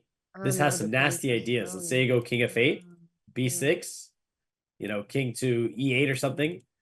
In this case, I could even take on e6, right? But why don't I go to e7? King e7? Yeah, you could, but then there's another sneaky thing. I'm going to go b7, and now the king is in checking distance. Although I guess it doesn't matter. Even if you go king e8, I go b7, knight a6, I can still go knight c6. So it doesn't matter where the king is on e8 or e7. So Yeah, the issue is that this B pawn is just really, really a problem. So you don't want to keep you do want to keep the queens on it objectively if you're playing black, because then you could hope to use the queen to do some damage. So, okay, in this case, the knight is hanging. So I'm thinking, okay, let's bring the queen over. Let's say I go queen to c4. And now if you go something like b6, well, I was hoping to use my queen to kind of curtail it. Okay, but there's this other annoying idea. You give the check. Now the king goes to h7, since, again, going to the center is ill-advised for several reasons, excuse me, except including the fork. So knight to h7, and now king h7, and now knight e7. So we've seen this idea before. Like, all of a sudden, there is this not only issue with the passed pawn, but also your king falls for some nasty attack. And the sad thing is, you can give this check, but you don't have this diagonal. But perhaps, these lines, we're moving the pieces on the board. It's very easy when you move them around and you have the evaluation. It's a lot harder when you're thinking. And that's, I think, why we see Gukesh is taking his time. Yeah, I think the only thing left to do here right now is hope. Hope OPM? Gukesh finds a ghost somewhere. Mhm. And does not take the pawn. Time, Yeah, I mean, still plenty of time for Gukesh. I think that I'm sorry, go ahead, yeah. I was going to say, if he doesn't take the pawn, there's also a6 ideas, right? Let's say you play something like h5. Like, oh, now that pawn isn't hanging, a6 just instantly equalizes, since I'm going to trade the pawns, right? So not a lot of options to avoid that if you're playing white.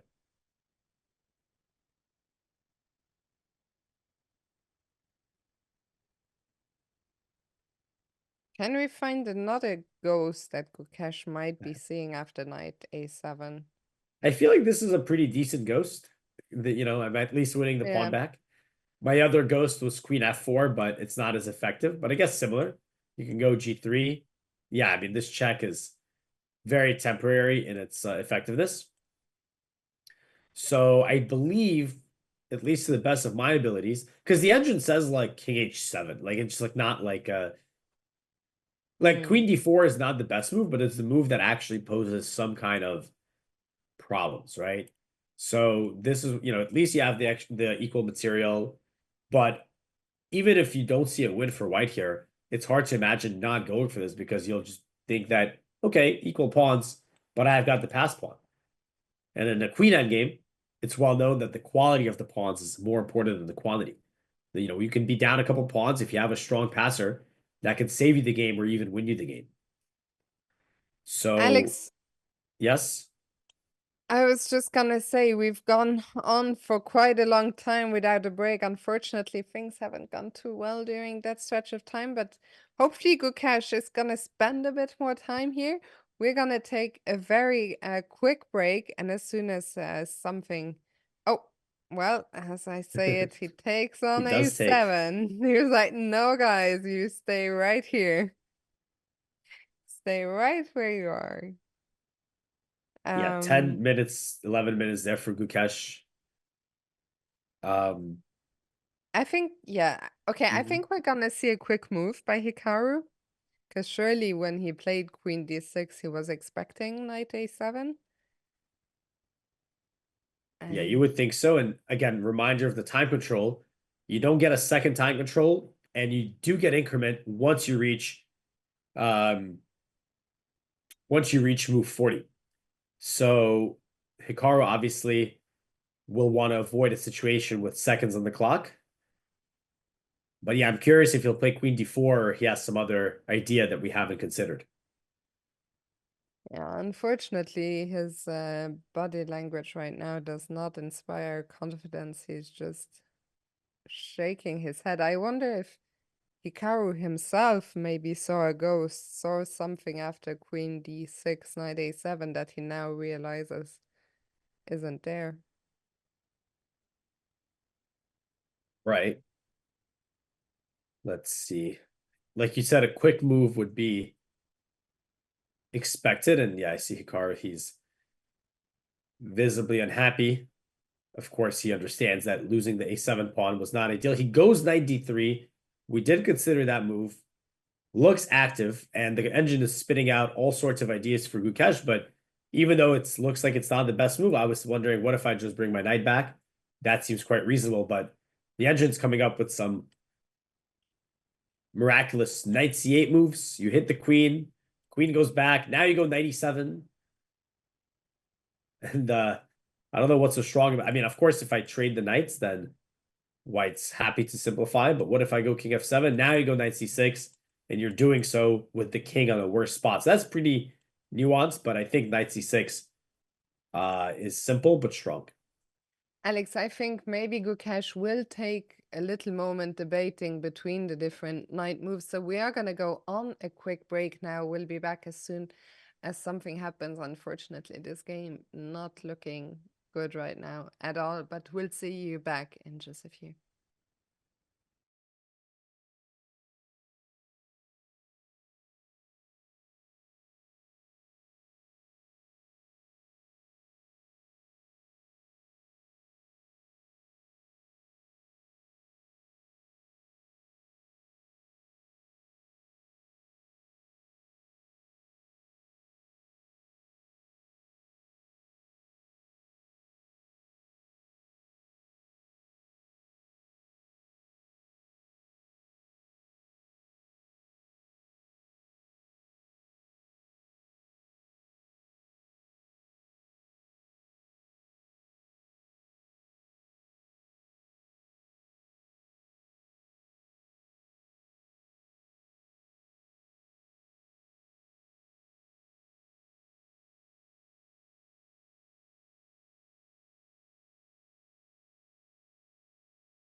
Welcome back, everyone. There's been a few moves, but unfortunately the position is not getting any better. Alex, let's just rewind and see what we missed. Yeah, a couple moves played. We left off with Hikaru playing knight to d3, currently down a pawn, but looking for some activity with his queen and knight. Gukesh retreats his knight, or brings his knight back, I should say, to c6 to the center. King h8 from Hikaru, try to step away from any checks. Queen goes to f3. And now the king actually goes back to g8, as potentially Gukesh was plotting on some queen f7, knight e7, and there could even be a checkmate at g8. So Hikaru goes back, g3, knight c5, and here's the live position. Down a pawn, down time. Hikaru has a very tough task ahead of him to try to survive this game. Yeah, so let's see. Okay, the B pawn is stopped, at least for now. And I thought actually if we're gonna did Gukesh already play? No. So knight Still c5, thinking. that's the position on the board. I was gonna say the pawn is stopped for now, at least I was thinking if we go knight d7, but what happens if white just keeps pushing here? If you go b6, yeah, you can make the push, but at least the knight at c5 does prevent b7 for now. Apparently, this is not so bad. I think it's very difficult, actually. Funnily enough, white's pieces can end up a little stuck. If you move your knight, you drop the pawn. You move the pawn, you also drop the pawn. And the queen is kind of stuck protecting. So that is definitely a way for white to perhaps go wrong here.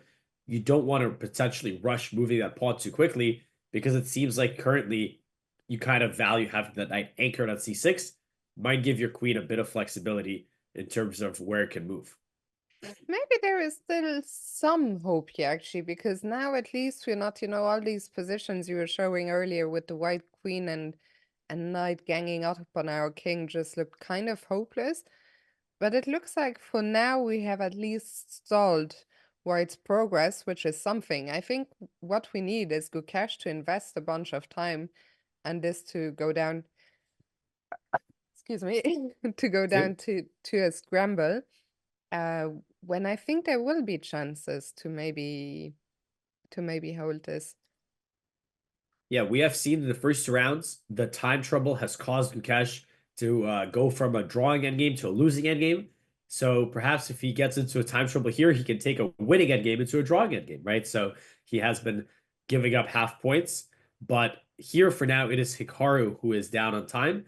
But as long as he kind of can keep resisting, keep the game going, and hopefully, as you said, get Gukesh lower and lower on the clock, that's where he will have additional chances from that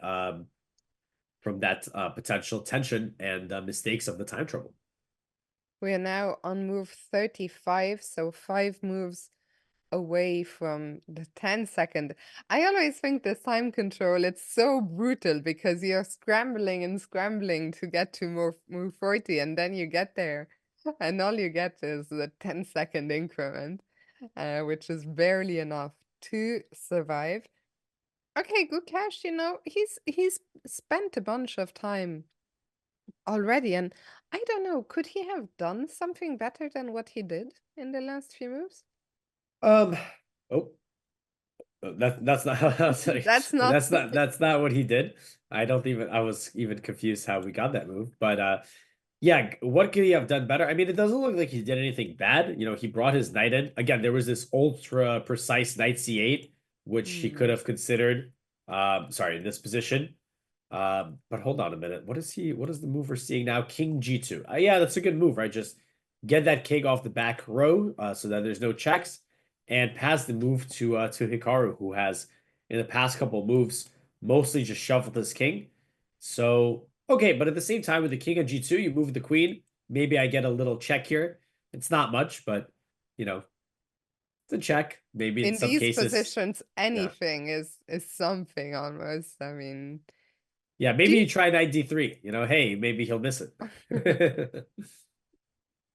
that's something I would do for sure. I see the computer is flashing up e5. Is that a pawn you want to push? I don't know if it's what I want, but I could push that pawn maybe to e4, and that could give me some more sturdy control of the d3 square. For example, knight d3 here. The computer loves knight e7.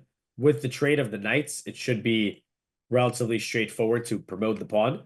And if you don't take the knight and you play king h7, now you're getting mated as the king is in this nasty net. What does Hikaru play? He plays queen to d7. So just holding the fort, quick moves, get Gukesh thinking, get him lower in time, and make him try to figure out what the win is. If the queen moves from f3, perhaps Hikaru will have queen to d5, perhaps he just goes back to d6, and his job is going to be make it as hard as possible for Gukesh to use that b pawn. I think now is again a time. I mean, Hikaru played too quickly, unfortunately, just before move 30. I think that move 30 was the crucial mistake. But now is the time to speed up again because the position is objectively lost anyway. And I think your best practical chance is to get Gukesh low on time. But so far, Gukesh is finding the best moves. We can look at that queen d5 check you were talking about. Yeah, I don't know what it does, but it's like check, you know, you feel good about it. But the problem is once the king moves, now you're faced with the daunting task of preventing knight e7 check. There's also queen b8 check. So yeah, let's say, okay, how can we screw this up for white? Let's say queen d7, queen to b8, king h7. So we saw something similar before where this queen makes it to f8, and now we threaten knight e7, and we're threatening the knight. So how do we survive this? Knight to e4, and if knight e7, knight f6. Oh, Okay, here we go. I found it. here I've it been looking for a is. way. So incredibly, the knight actually holds the queen and knight at bay. There's no queen g8 mate. And at the same time, now your pawn on b5 needs defending. If you go knight to c6, queen d3, and I'm actually launching a lot of counterplay against your king. So, you know, not So you're saying there is still some hope? just trying to point out some lines which do appear that way. So yeah, of course, What are advantage is great people? here, but still have to convert it. What's the alerts about? Whenever I see alerts in the chat. Oh, it was the line I think you were just showing. Oh, yeah. Well, I also think that maybe it's they're trying to will the blunder into existence. I But like it. yeah, By the way, Hikaru not the only one who's in dire straits. Arjun Erigaisi also on the verge of being lost. Well, not just on the verge. He is in a. Maybe we can take one quick. Oh no, no. No, no quick. never mind. No, never mind. Let's stay over here. I Yeah, was thinking, for some reason, I thought that Gukesh was thinking, but no, it is Hikaru who's down to just 2 minutes now. He he throws does in the get the check though. check. Yeah, I mean it's objectively speaking, there's no way to get some kind of reprieve from this danger without an inaccuracy from Gukesh. But for Hikaru, it's a mix. It's this fact that the B pawn is an ever-present danger, but surprisingly, his king is actually very close to getting into some nasty situations with the queen and knight combo.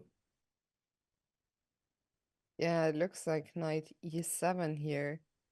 So, but what's if knight e7 and if we play knight d? Oh, No time. yeah. No time for that. Yeah, unfortunately. Yeah, hitting the queen, that's why it's so dangerous, is that you get this with tempo, and the queen is I'm threatening queen f8, queen to g8. So that's why one of the better moves might be queen a8 to prevent it. But now there's multiple ways to go about the situation. Queen d6 looks very effective. Hit the knight, hit the pawn, and don't forget, we still have the b pawn to send this through. It is a very difficult position for black here. Yeah, unfortunately, I think if Gukesh finds knight e7, I don't think there will be much hope left here. Yeah, this really was a heartbreaking game. That just at the moment, I mean, the fact that Hikaru offered a draw, right? He must have thought this game was going to end, and yeah, just this one move that was played too quickly on move 30.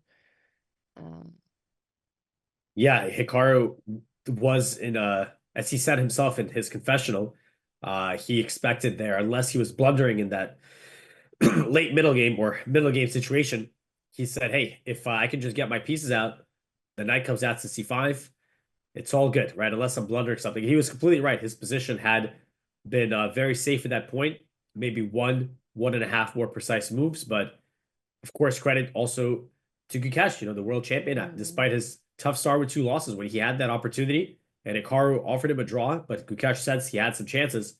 He went for them. And yeah, here he is in a dominant position, but still thinking, still looking for ways to go wrong, hopefully, and give Hikaru the big safe.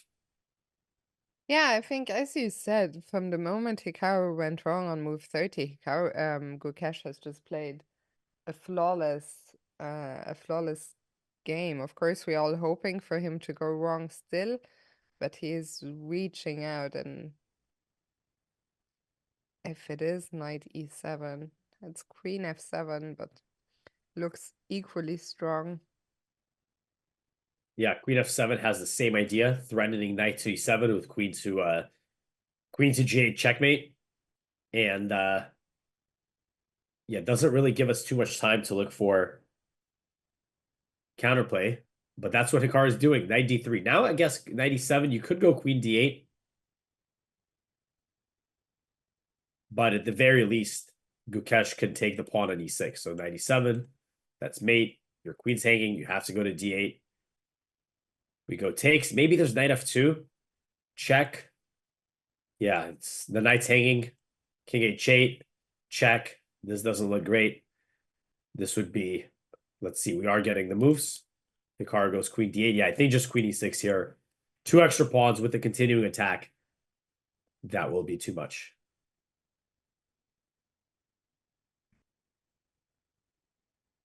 Yeah, and I mean, Hikaru also unfortunately looks resigned to the fact that this one is gone. We see this play out, queen f5 now, and I think the piece will drop. Yeah, after king h8, knight g6 comes in between before you take the knight.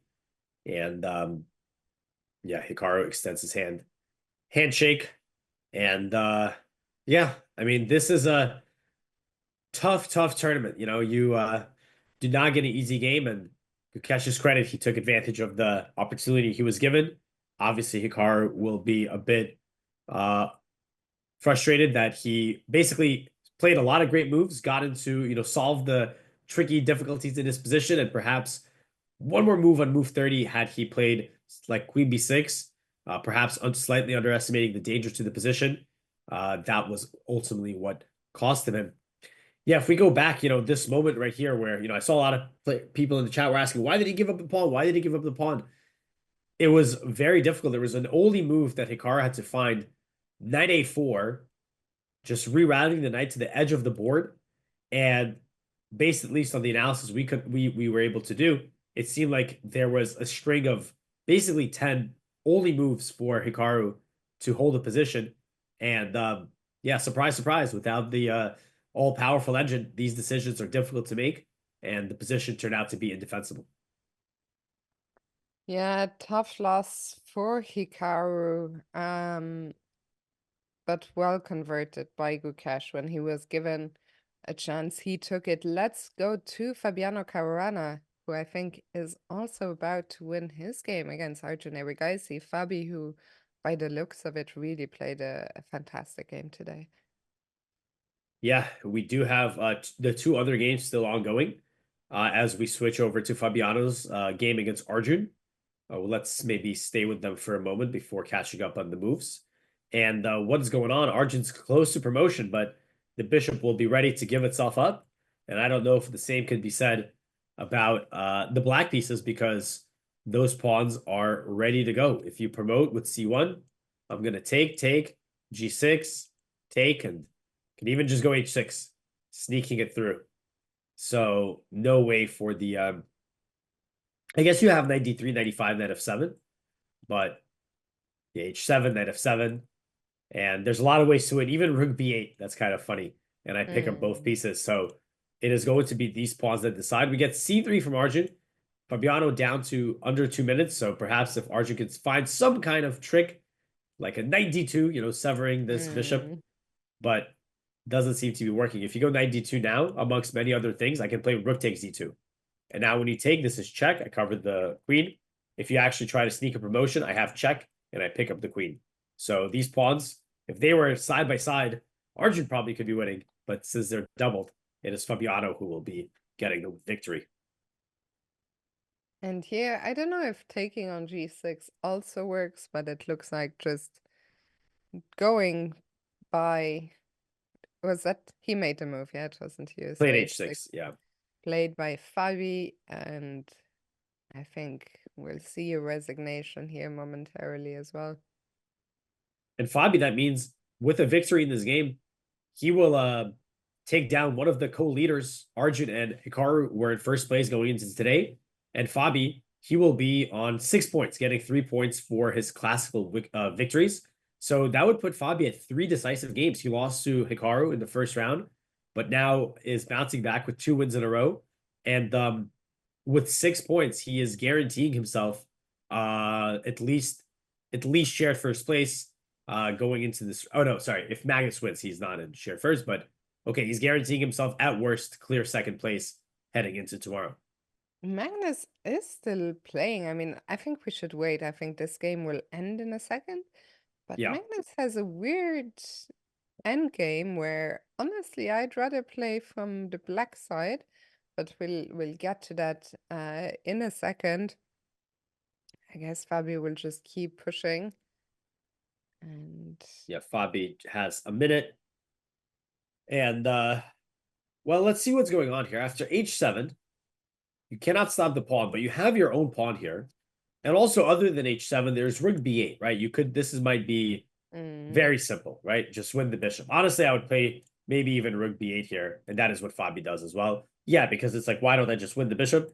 Then I'll give up my rook if I have to, and the knight is just way too far to do any meaningful, meaningful interference for my promotion. I think here's where we really, well, you can still go like knight d3, knight c5, but okay, I mean, I'm promoting my queen, so Yeah, the king is coming shouldn't to be stop too the crazy. c-pawn. Exactly. Uh, Yeah, the key thing is that let's say you go knight d3, king e3, and now you go c2. Well, I'm just in time. I go check and rook c7, and I'm gonna stop the pawn. I think possibly the last move of the game. Rook b8. Let's see if Arjun fights on for another few moves. Or if that is that they have made move 40 as well, so there's no hope of flagging Fabi. He now gets a 10-second increment per move.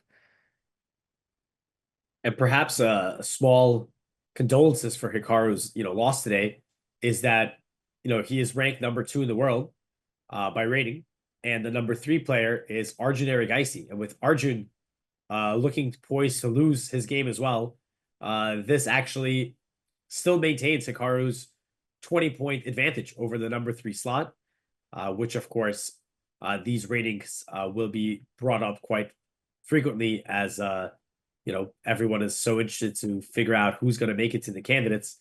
And as Hikaru has been asked multiple times in the interviews, he is number 2 in the world on the rating spot. That is one of the ways you qualify for the candidates tournament. His only sort of hurdle is he needs to meet the 40 game minimum activity requirement, I believe. And as Hikaru himself said, he says, if I maintain, my 15, 20 point lead on the next competitor, then it makes all the sense in the world to pursue the rating spot as opposed to some of these other methods of qualification, whether it's the World Cup, which is quite a difficult tournament to win, or the Grand Swiss. He's already there in terms of rating. He just needs to meet the activity requirement. So just, small you should silver just lining. go and play some of your tournaments in New York. The Mickey Mouse tournaments, yeah. As he put it. Yeah. Well, we will. Yeah. Well, honestly, I am interested to see if we do have that situation where Hikaru, let's say, is 2805 or whatever he is right now. I think maybe 2804 or something like that. And let's say it's like, well, he's 2804. He needs to play 9 games or whatever, so he just needs to play one 9-round tournament and maintain his rating. So maybe we'll be able to see him in some open event. I mean, last year we actually saw Fabiano played in 2 tournaments, in 2 open tournaments in the United States. One of them was the U.S. Masters, and the other one was St. Louis Masters. And we do have a result as Fabiano wins. So I was actually in the St. Louis Masters myself. So it's a pretty cool experience playing in a tournament with some of these 2,800 guys you don't normally get to see in open events. For sure. Let's pull up Magnus's game. So you already have your 2 decisive games, and the question is, will we have another or not? I was just wondering if this was an immediate, if there was a perpetual somewhere. I don't think so. Let's look at the time. Let's see. The time is crazy. This is okay. We see all zeros. Are they repeating? They're not repeating, right? That's what I was looking at. Let's just rewind a couple of moves just to understand what's happening here. Yeah, we get knight takes g7, king f6, rook d7, check, king check. Okay, so we could have a repetition if king f3. The issue is that if you go king g2, well, I guess it's not an issue. I thought we might have an issue with knight c5 because I thought there's a double attack. But knight e8 saves the day. That's pretty funny. And then if king e6, rook to g7 saves everything. Okay, Magnus, let's see if he can try to push this. Let's see. He does go king f3. They do repeat. Does Magnus have a way to not? Well, I guess that answers the question. He wants me to win my bet. He does. And they draw. And the draw is confirmed. Okay, yeah. Get 2 decisive results, and we will see an Armageddon between Magnus Carlsen and Wei Yi. Yeah, I guess Magnus did not see any good reason to avoid a repetition here. So what does this mean for the tournament standings? This was again every round, lots of decisive games. Of course, in the game between Magnus and Wei Yi, there's still extra half point to be earned from the Armageddon. So Fabi is on 6 points. Magnus is on 5.5. So Fabi will be at the very worst tied for first if Magnus converts his Armageddon. And so currently we have Fabi, Magnus, and then I suppose it's still Arjun and Hikaru. And there we go. We do have perfect. We have their standings up on the stream as well. Yeah, so Hikaru and Arjun are close behind. And yeah, the 3 points for win is really quite nice because Gukesh goes from 0 to 3. He instantly leapfrogs over Wei Yi, even if Wei is able to win this Armageddon, and he would still only have 2.5. So lots can change, especially with all these decisive games. You can really start stacking up, these 3-point scores.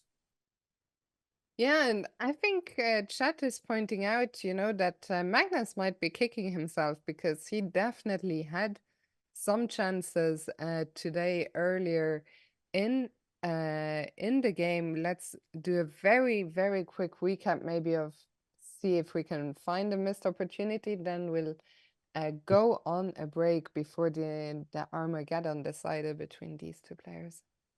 Yeah, I'm looking at this moment right here, and I'm seeing Magnus had a 22-minute to 2-minute time advantage with what seems to be a slight edge in the position, and a fighting position as well. Wei Yi, of course, going for the A pawn, and Magnus could potentially have a move like Rook B6, which keeps an eye on the B pawn. And apparently, Wei Yi, he showed excellent defense even with only a minute on the clock. Yeah, Magnus had to go passive to defend the pawn. He rerouted his knight to F5. So it was a pretty sharp endgame, but never really went away from equality. And in the end, yeah, I guess Magnus just didn't see a way to continue. I was wondering if he will try to avoid the repetition right here, perhaps with a different king move.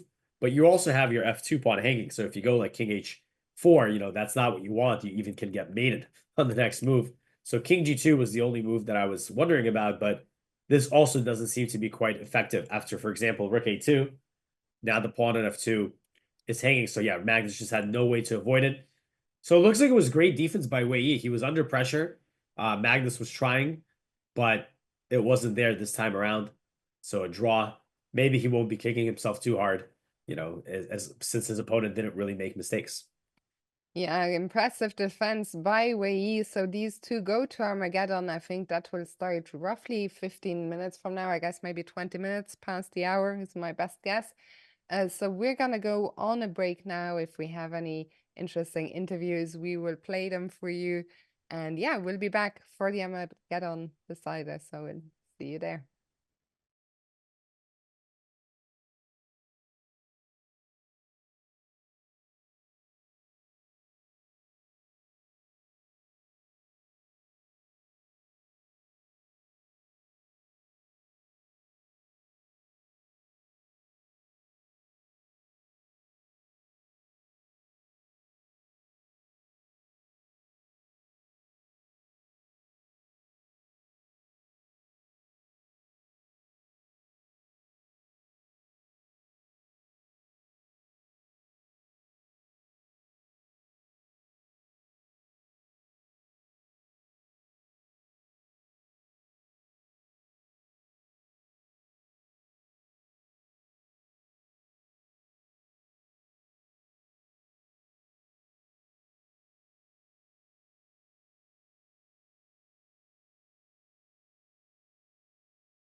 And yeah, things worked out very well in the last 2 games. Of course, couldn't have hoped for more. And especially today, because I was kind of mentally preparing for a draw at some point when he knew the opening very well, and we reached an equal endgame.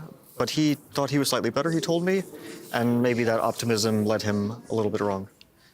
Oh, he even felt that he was slightly better. Did he tell you around which moment he thought the endgame was better for him? Once we just reached the endgame, I knew it was equal. I didn't know any details about it, but I just knew the evaluation was was zeros after A4.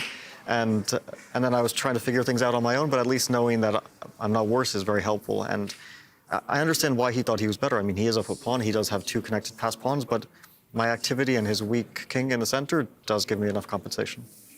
And you managed to convert after a few inaccuracies by Arjun. You were full on with the king side pushes of the pawns, and we obviously have admired the precision of your calculation as well, because there were still some tricky moments with his c passed pawn. Yeah, it was very tricky, especially with his time control, which is really unforgiving. And of course, it is scary because he has his passed pawns, 2 of them, and of course, I felt like I'm winning, and he didn't have so many options, so it wasn't too difficult to calculate. But still, you always feel like you can maybe blunder something. You calculated with a lot of precision, and I think your boy Christian has a follow-up question as well. Sure. I wasn't sure if I have one or not. I was going to let you finish, Anna, but I do have a question for you. Obviously, a very difficult defeat in the first round, very painful, but you bounced back with back-to-back victories. How did you get over that hump, losing the first round against Hikaru? Well, it's I'm kind of used to playing really stupidly at times. I mean, it's just so unnecessary to lose that position. You don't even think about losing it. It's such a dead draw, and he did offer a draw at some point, and for whatever reason I declined, which was unnecessary, but still I shouldn't lose it. But okay, I did remember last year that, Magnus started poorly, and I started quite well. I beat Ding, and he lost to Pragnanta, and then he had a tremendous tournament, and I didn't. So, the early rounds, of course, they matter, but they don't decide the tournament. And just goes to show how you drew inspiration from last year's winner. Might be that you're heading for that title this year. We congratulate you again on the win and wish you a very good luck for the rest of the tournament. Thank you so much for joining us, Fabi. Thank you. We do have an interview coming up with the other big winner of today, who took down the tournament leader, Hikaru Nakamura. His name is Gukesh Domaraju. He started with 2 losses.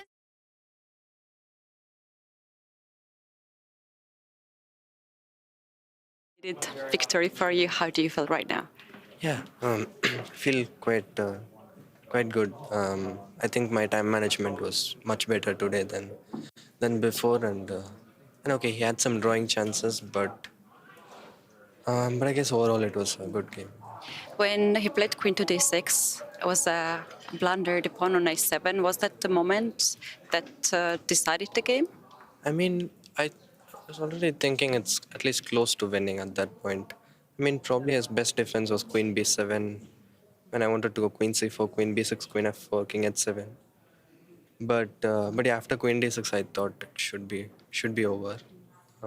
Yeah. Are you actually going to play any Armageddon game? Because all these games you finished in the classical chess?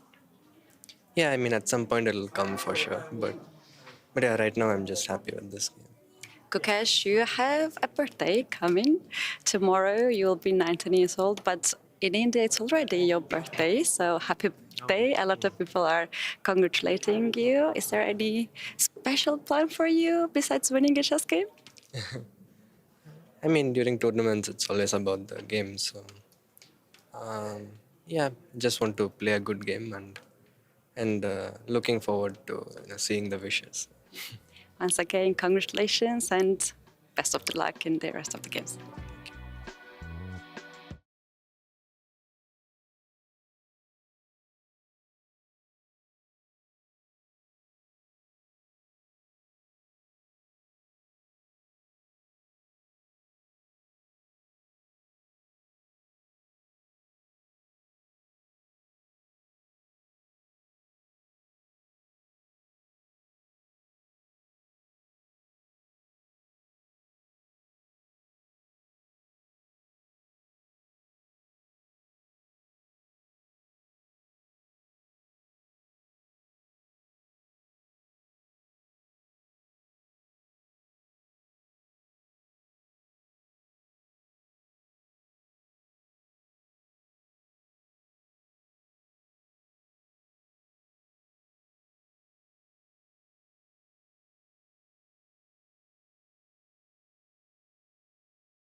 Welcome back, everyone. If you're just tuning in now, unfortunately, Hikaru lost his game today against Gukesh. Elsewhere, Fabiano Caruana won a very nice game against Arjun Erigaisi, and we're left with only one Armageddon game. Magnus Carlsen with the white pieces in a must-win situation in the Armageddon against Wei. Wei, I mean, defended twice now. Once today, once in January in the Bundesliga. A difficult position against Magnus. He's no walkover, is he, Alex? Not at all. Wei, of course, holds the draw against Magnus. We are off. We get D4. And I was going to say, Wei did win the Tata Steel tournament, if my memory serves correctly, and that was in a playoff format. And those involve speed chess and Armageddons and all sorts of that. But we are off. Magnus again playing London with the bishop to f4 in the first round. He did beat Gukesh in the classical portion with the London type system. Reminder to our viewers, we have an Armageddon game. That means Magnus must win. He gets 10 minutes versus 7. Wei down on time, but has draw odds. And if we are not mistaken, you do not have, well, we know you don't have increment, but I believe you do get a 1 second increment starting on move 60. So time definitely is going to be a major factor. And I should also add that this game is really, really important for the standings. Currently, Fabiano Caruana is first with 6 points, but Magnus has 5.5. And if he gets the Armageddon win, he will be on 6 points as well. Yeah, so Magnus looking to catch up to Fabiano. We discussed it before in this tournament with 3 points for classical win. The standings can change very, very quickly. How do you like Magnus's position here? This is quite unusual, or is it? So this is actually a position that I think I've had maybe 20 times in just online games myself with the white pieces, because whenever I'm playing, I like to play some different stuff, especially when I'm playing Blitz or Title Tuesday. And one of my favorite openings for several years was indeed the London system, specifically with Knight C3 trying to take over the center. And this opposite side castle, I think this is called like the Berry attack or something like that, which I believe was very popular in some English tournaments. And I think you play in the Four Nations chess league, so maybe you've seen some of these lines over there. I've heard of the Berry attack of my good friend Simon Williams. That's for sure. I mean, he's done a course as well, right, on this Jobava London. Yeah, and I'm sure this was in there. And I have to say that I was never completely sure how to handle this, because I wanted to get this aggressive play, trade the bishops, go G4. But look at how Wei has set up here. Achieving G4 is going to be very difficult. At the same time, let's stay with the moves, I suppose. Whenever you castle long, which we do see Magnus end up doing here, it feels like Black's attack is quite annoying. They already have the open C file. And I have to say, the risk of leaking my weakness, I think I have a terrible score in this variation when I played as white against this particular setup for black, because frankly, I'm just not completely sure what to do. I try to attack, but somehow black is so solid and their attack lands first. And indeed, we see that the engine is already giving Wei. Okay, that was a great move by the Rook C8. He's not bothering to defend the pawn. And incredibly, I don't know if Wei sees this, but there is an impressive idea here after Queen D5. I'm going to hold my breath for a moment here to see if Wei spots it. This is a ridiculous idea. Let's see it. Do you know what I'm talking about? It's on the board. Oh my God. Wei, freaking Yi. Brilliant move. I mean, Wei, he is, still only 25 years old, I believe, but he was an incredible prodigy, the youngest ever 2,700. Record still stands to this day at 15 years old, I believe. And he was well known for his incredible tactics. And there he goes. He sacrifices in exchange. He doesn't recapture the queen. Now he has Rook takes G2. And look at this position. He is actually up a pawn. And this is a game he only needs a draw in order to win the Armageddon. Wow, okay, he still has to bring it home, but finding Rook C3 is such a stunner. Wei, I'll never forget this here in Vaikanze. We did some quick-fire questions and random questions, and I asked a bunch of players if they had a nickname, and he said his nickname was Brother Wei. Brother Wei? or Brother Yi, I can't even, Mhm. but yeah, Brother Yi. And I was like, that's the funny, I don't know why it's so funny to me, but especially the way he said it. So Brother Yi, he's doing big things The here. way he said it. The way. Oh, dearie me, it's getting late. But yeah, I mean, with those rooks now we're looking to double up on the second rank. Yeah, I think if you start rook c2, there will be rook takes b7, so perhaps it's worth it to play b6 first.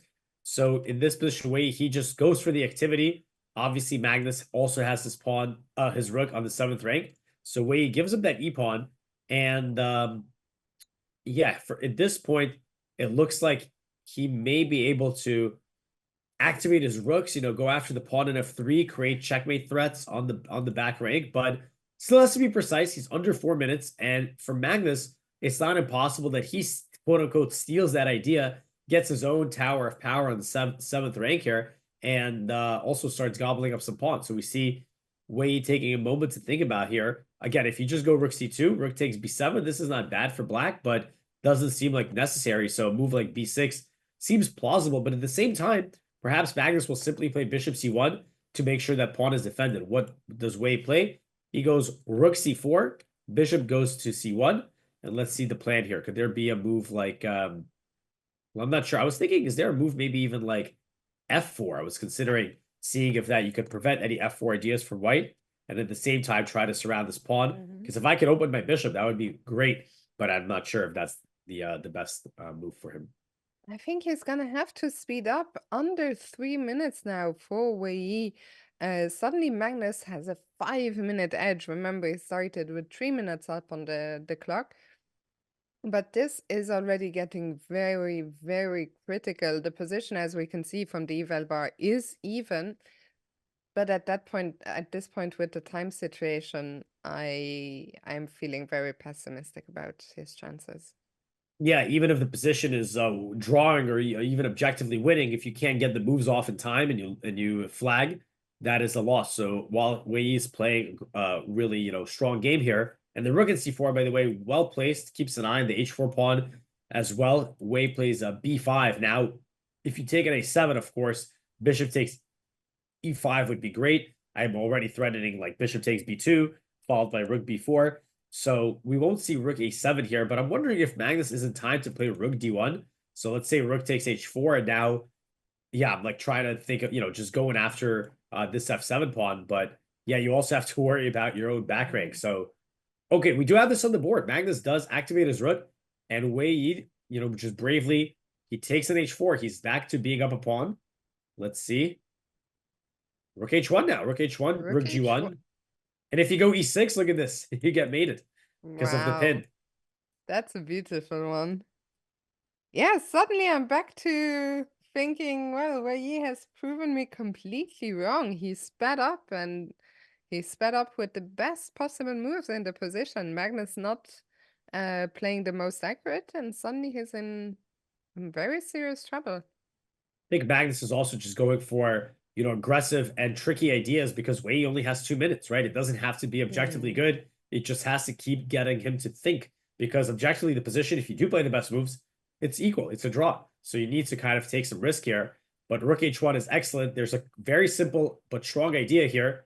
It's this name of the game is push your pawn. And that looks extremely annoying to stop, because you cannot push your own pawn due to rook takes b2. Okay, we get rook f5. Now rook g1. Rook c8. Is there a bishop h6? Maybe I can just win this bishop. What are we missing? King g6 first. Maybe in that particular line there was rook f. There was a. If you go here, there is. Oh, there's f4. Okay, that's what I was missing. But I was going to say maybe there's even rook f7. So king g6 on the board. That's a nice move, because now not only am I attacking the rook, if you move the rook, I may be able to take an e5, and then I renew the threat of rook b2 mate. Oh, that's actually very annoying. Where are you even going to put the rook? Okay, hold on. Do we have like... No, we don't. I was going to say rook c1 and bishop h6, but then you can sacrifice it back. But now we do. If you go rook c8, this is just GG's. Little tactic, bishop h6, picks up the rook. Very, very nice. Yeah, wondering, Bishop says Magnus has to gamble or he's toast. It might be past the point of gambling already. I don't even know how you gamble here. He Just lost a piece, yeah? flag him, flag him. That's what you have to do. That's what But he's literally gonna have to try to do. yeah, But you also, I mean, White no, also has problems of B2. of B2 getting is checkmated very... himself. Yeah. Yeah, this is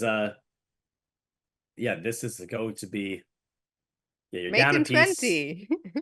Yeah, this is a second loss for Magnus in the Armageddon. Wow. Just Yeah, was eins. Yeah, Mate very was impressive. very, very impressive. Starting with this rook takes c3, brilliancy, and then Magnus came back into the game, but it was never... I think Magnus had to make some dubious moves because otherwise the position was just, you know, sort of petering out. And yeah, we punished him in style.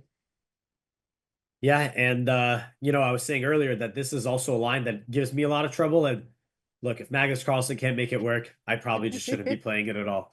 I really don't like this line. And I mean, that was a brilliant game from Wei Yi. Of course, he literally played a brilliant move. And Shout out yeah, Maria on the stream. oh yeah, yeah, she just saw her wander Sorry, you off. were saying. Yeah, Sorry, I no cut worries, no across. worries. No, but yeah, great game from Wei Yi, and he gets the extra half point. We have the updated standings, and what this means is that Fabi is in first place with a grand total of 6. Actually, I think I was naming Magnus at 5.5, so he actually, that's my mistake. I thought he was 5. already at 5.5. Yeah. So even if he had won this Armageddon game, he would have been still behind. But now the good news is, for example, for Hikaru, is he's only half a point away from Magnus Carlsen. So here's the standings. We have another third day in a row. We get 2 decisive games in the classical portion. As it is often stated, the death of classical has been exaggerated. We do get some of the best players in the world playing some very enterprising chess.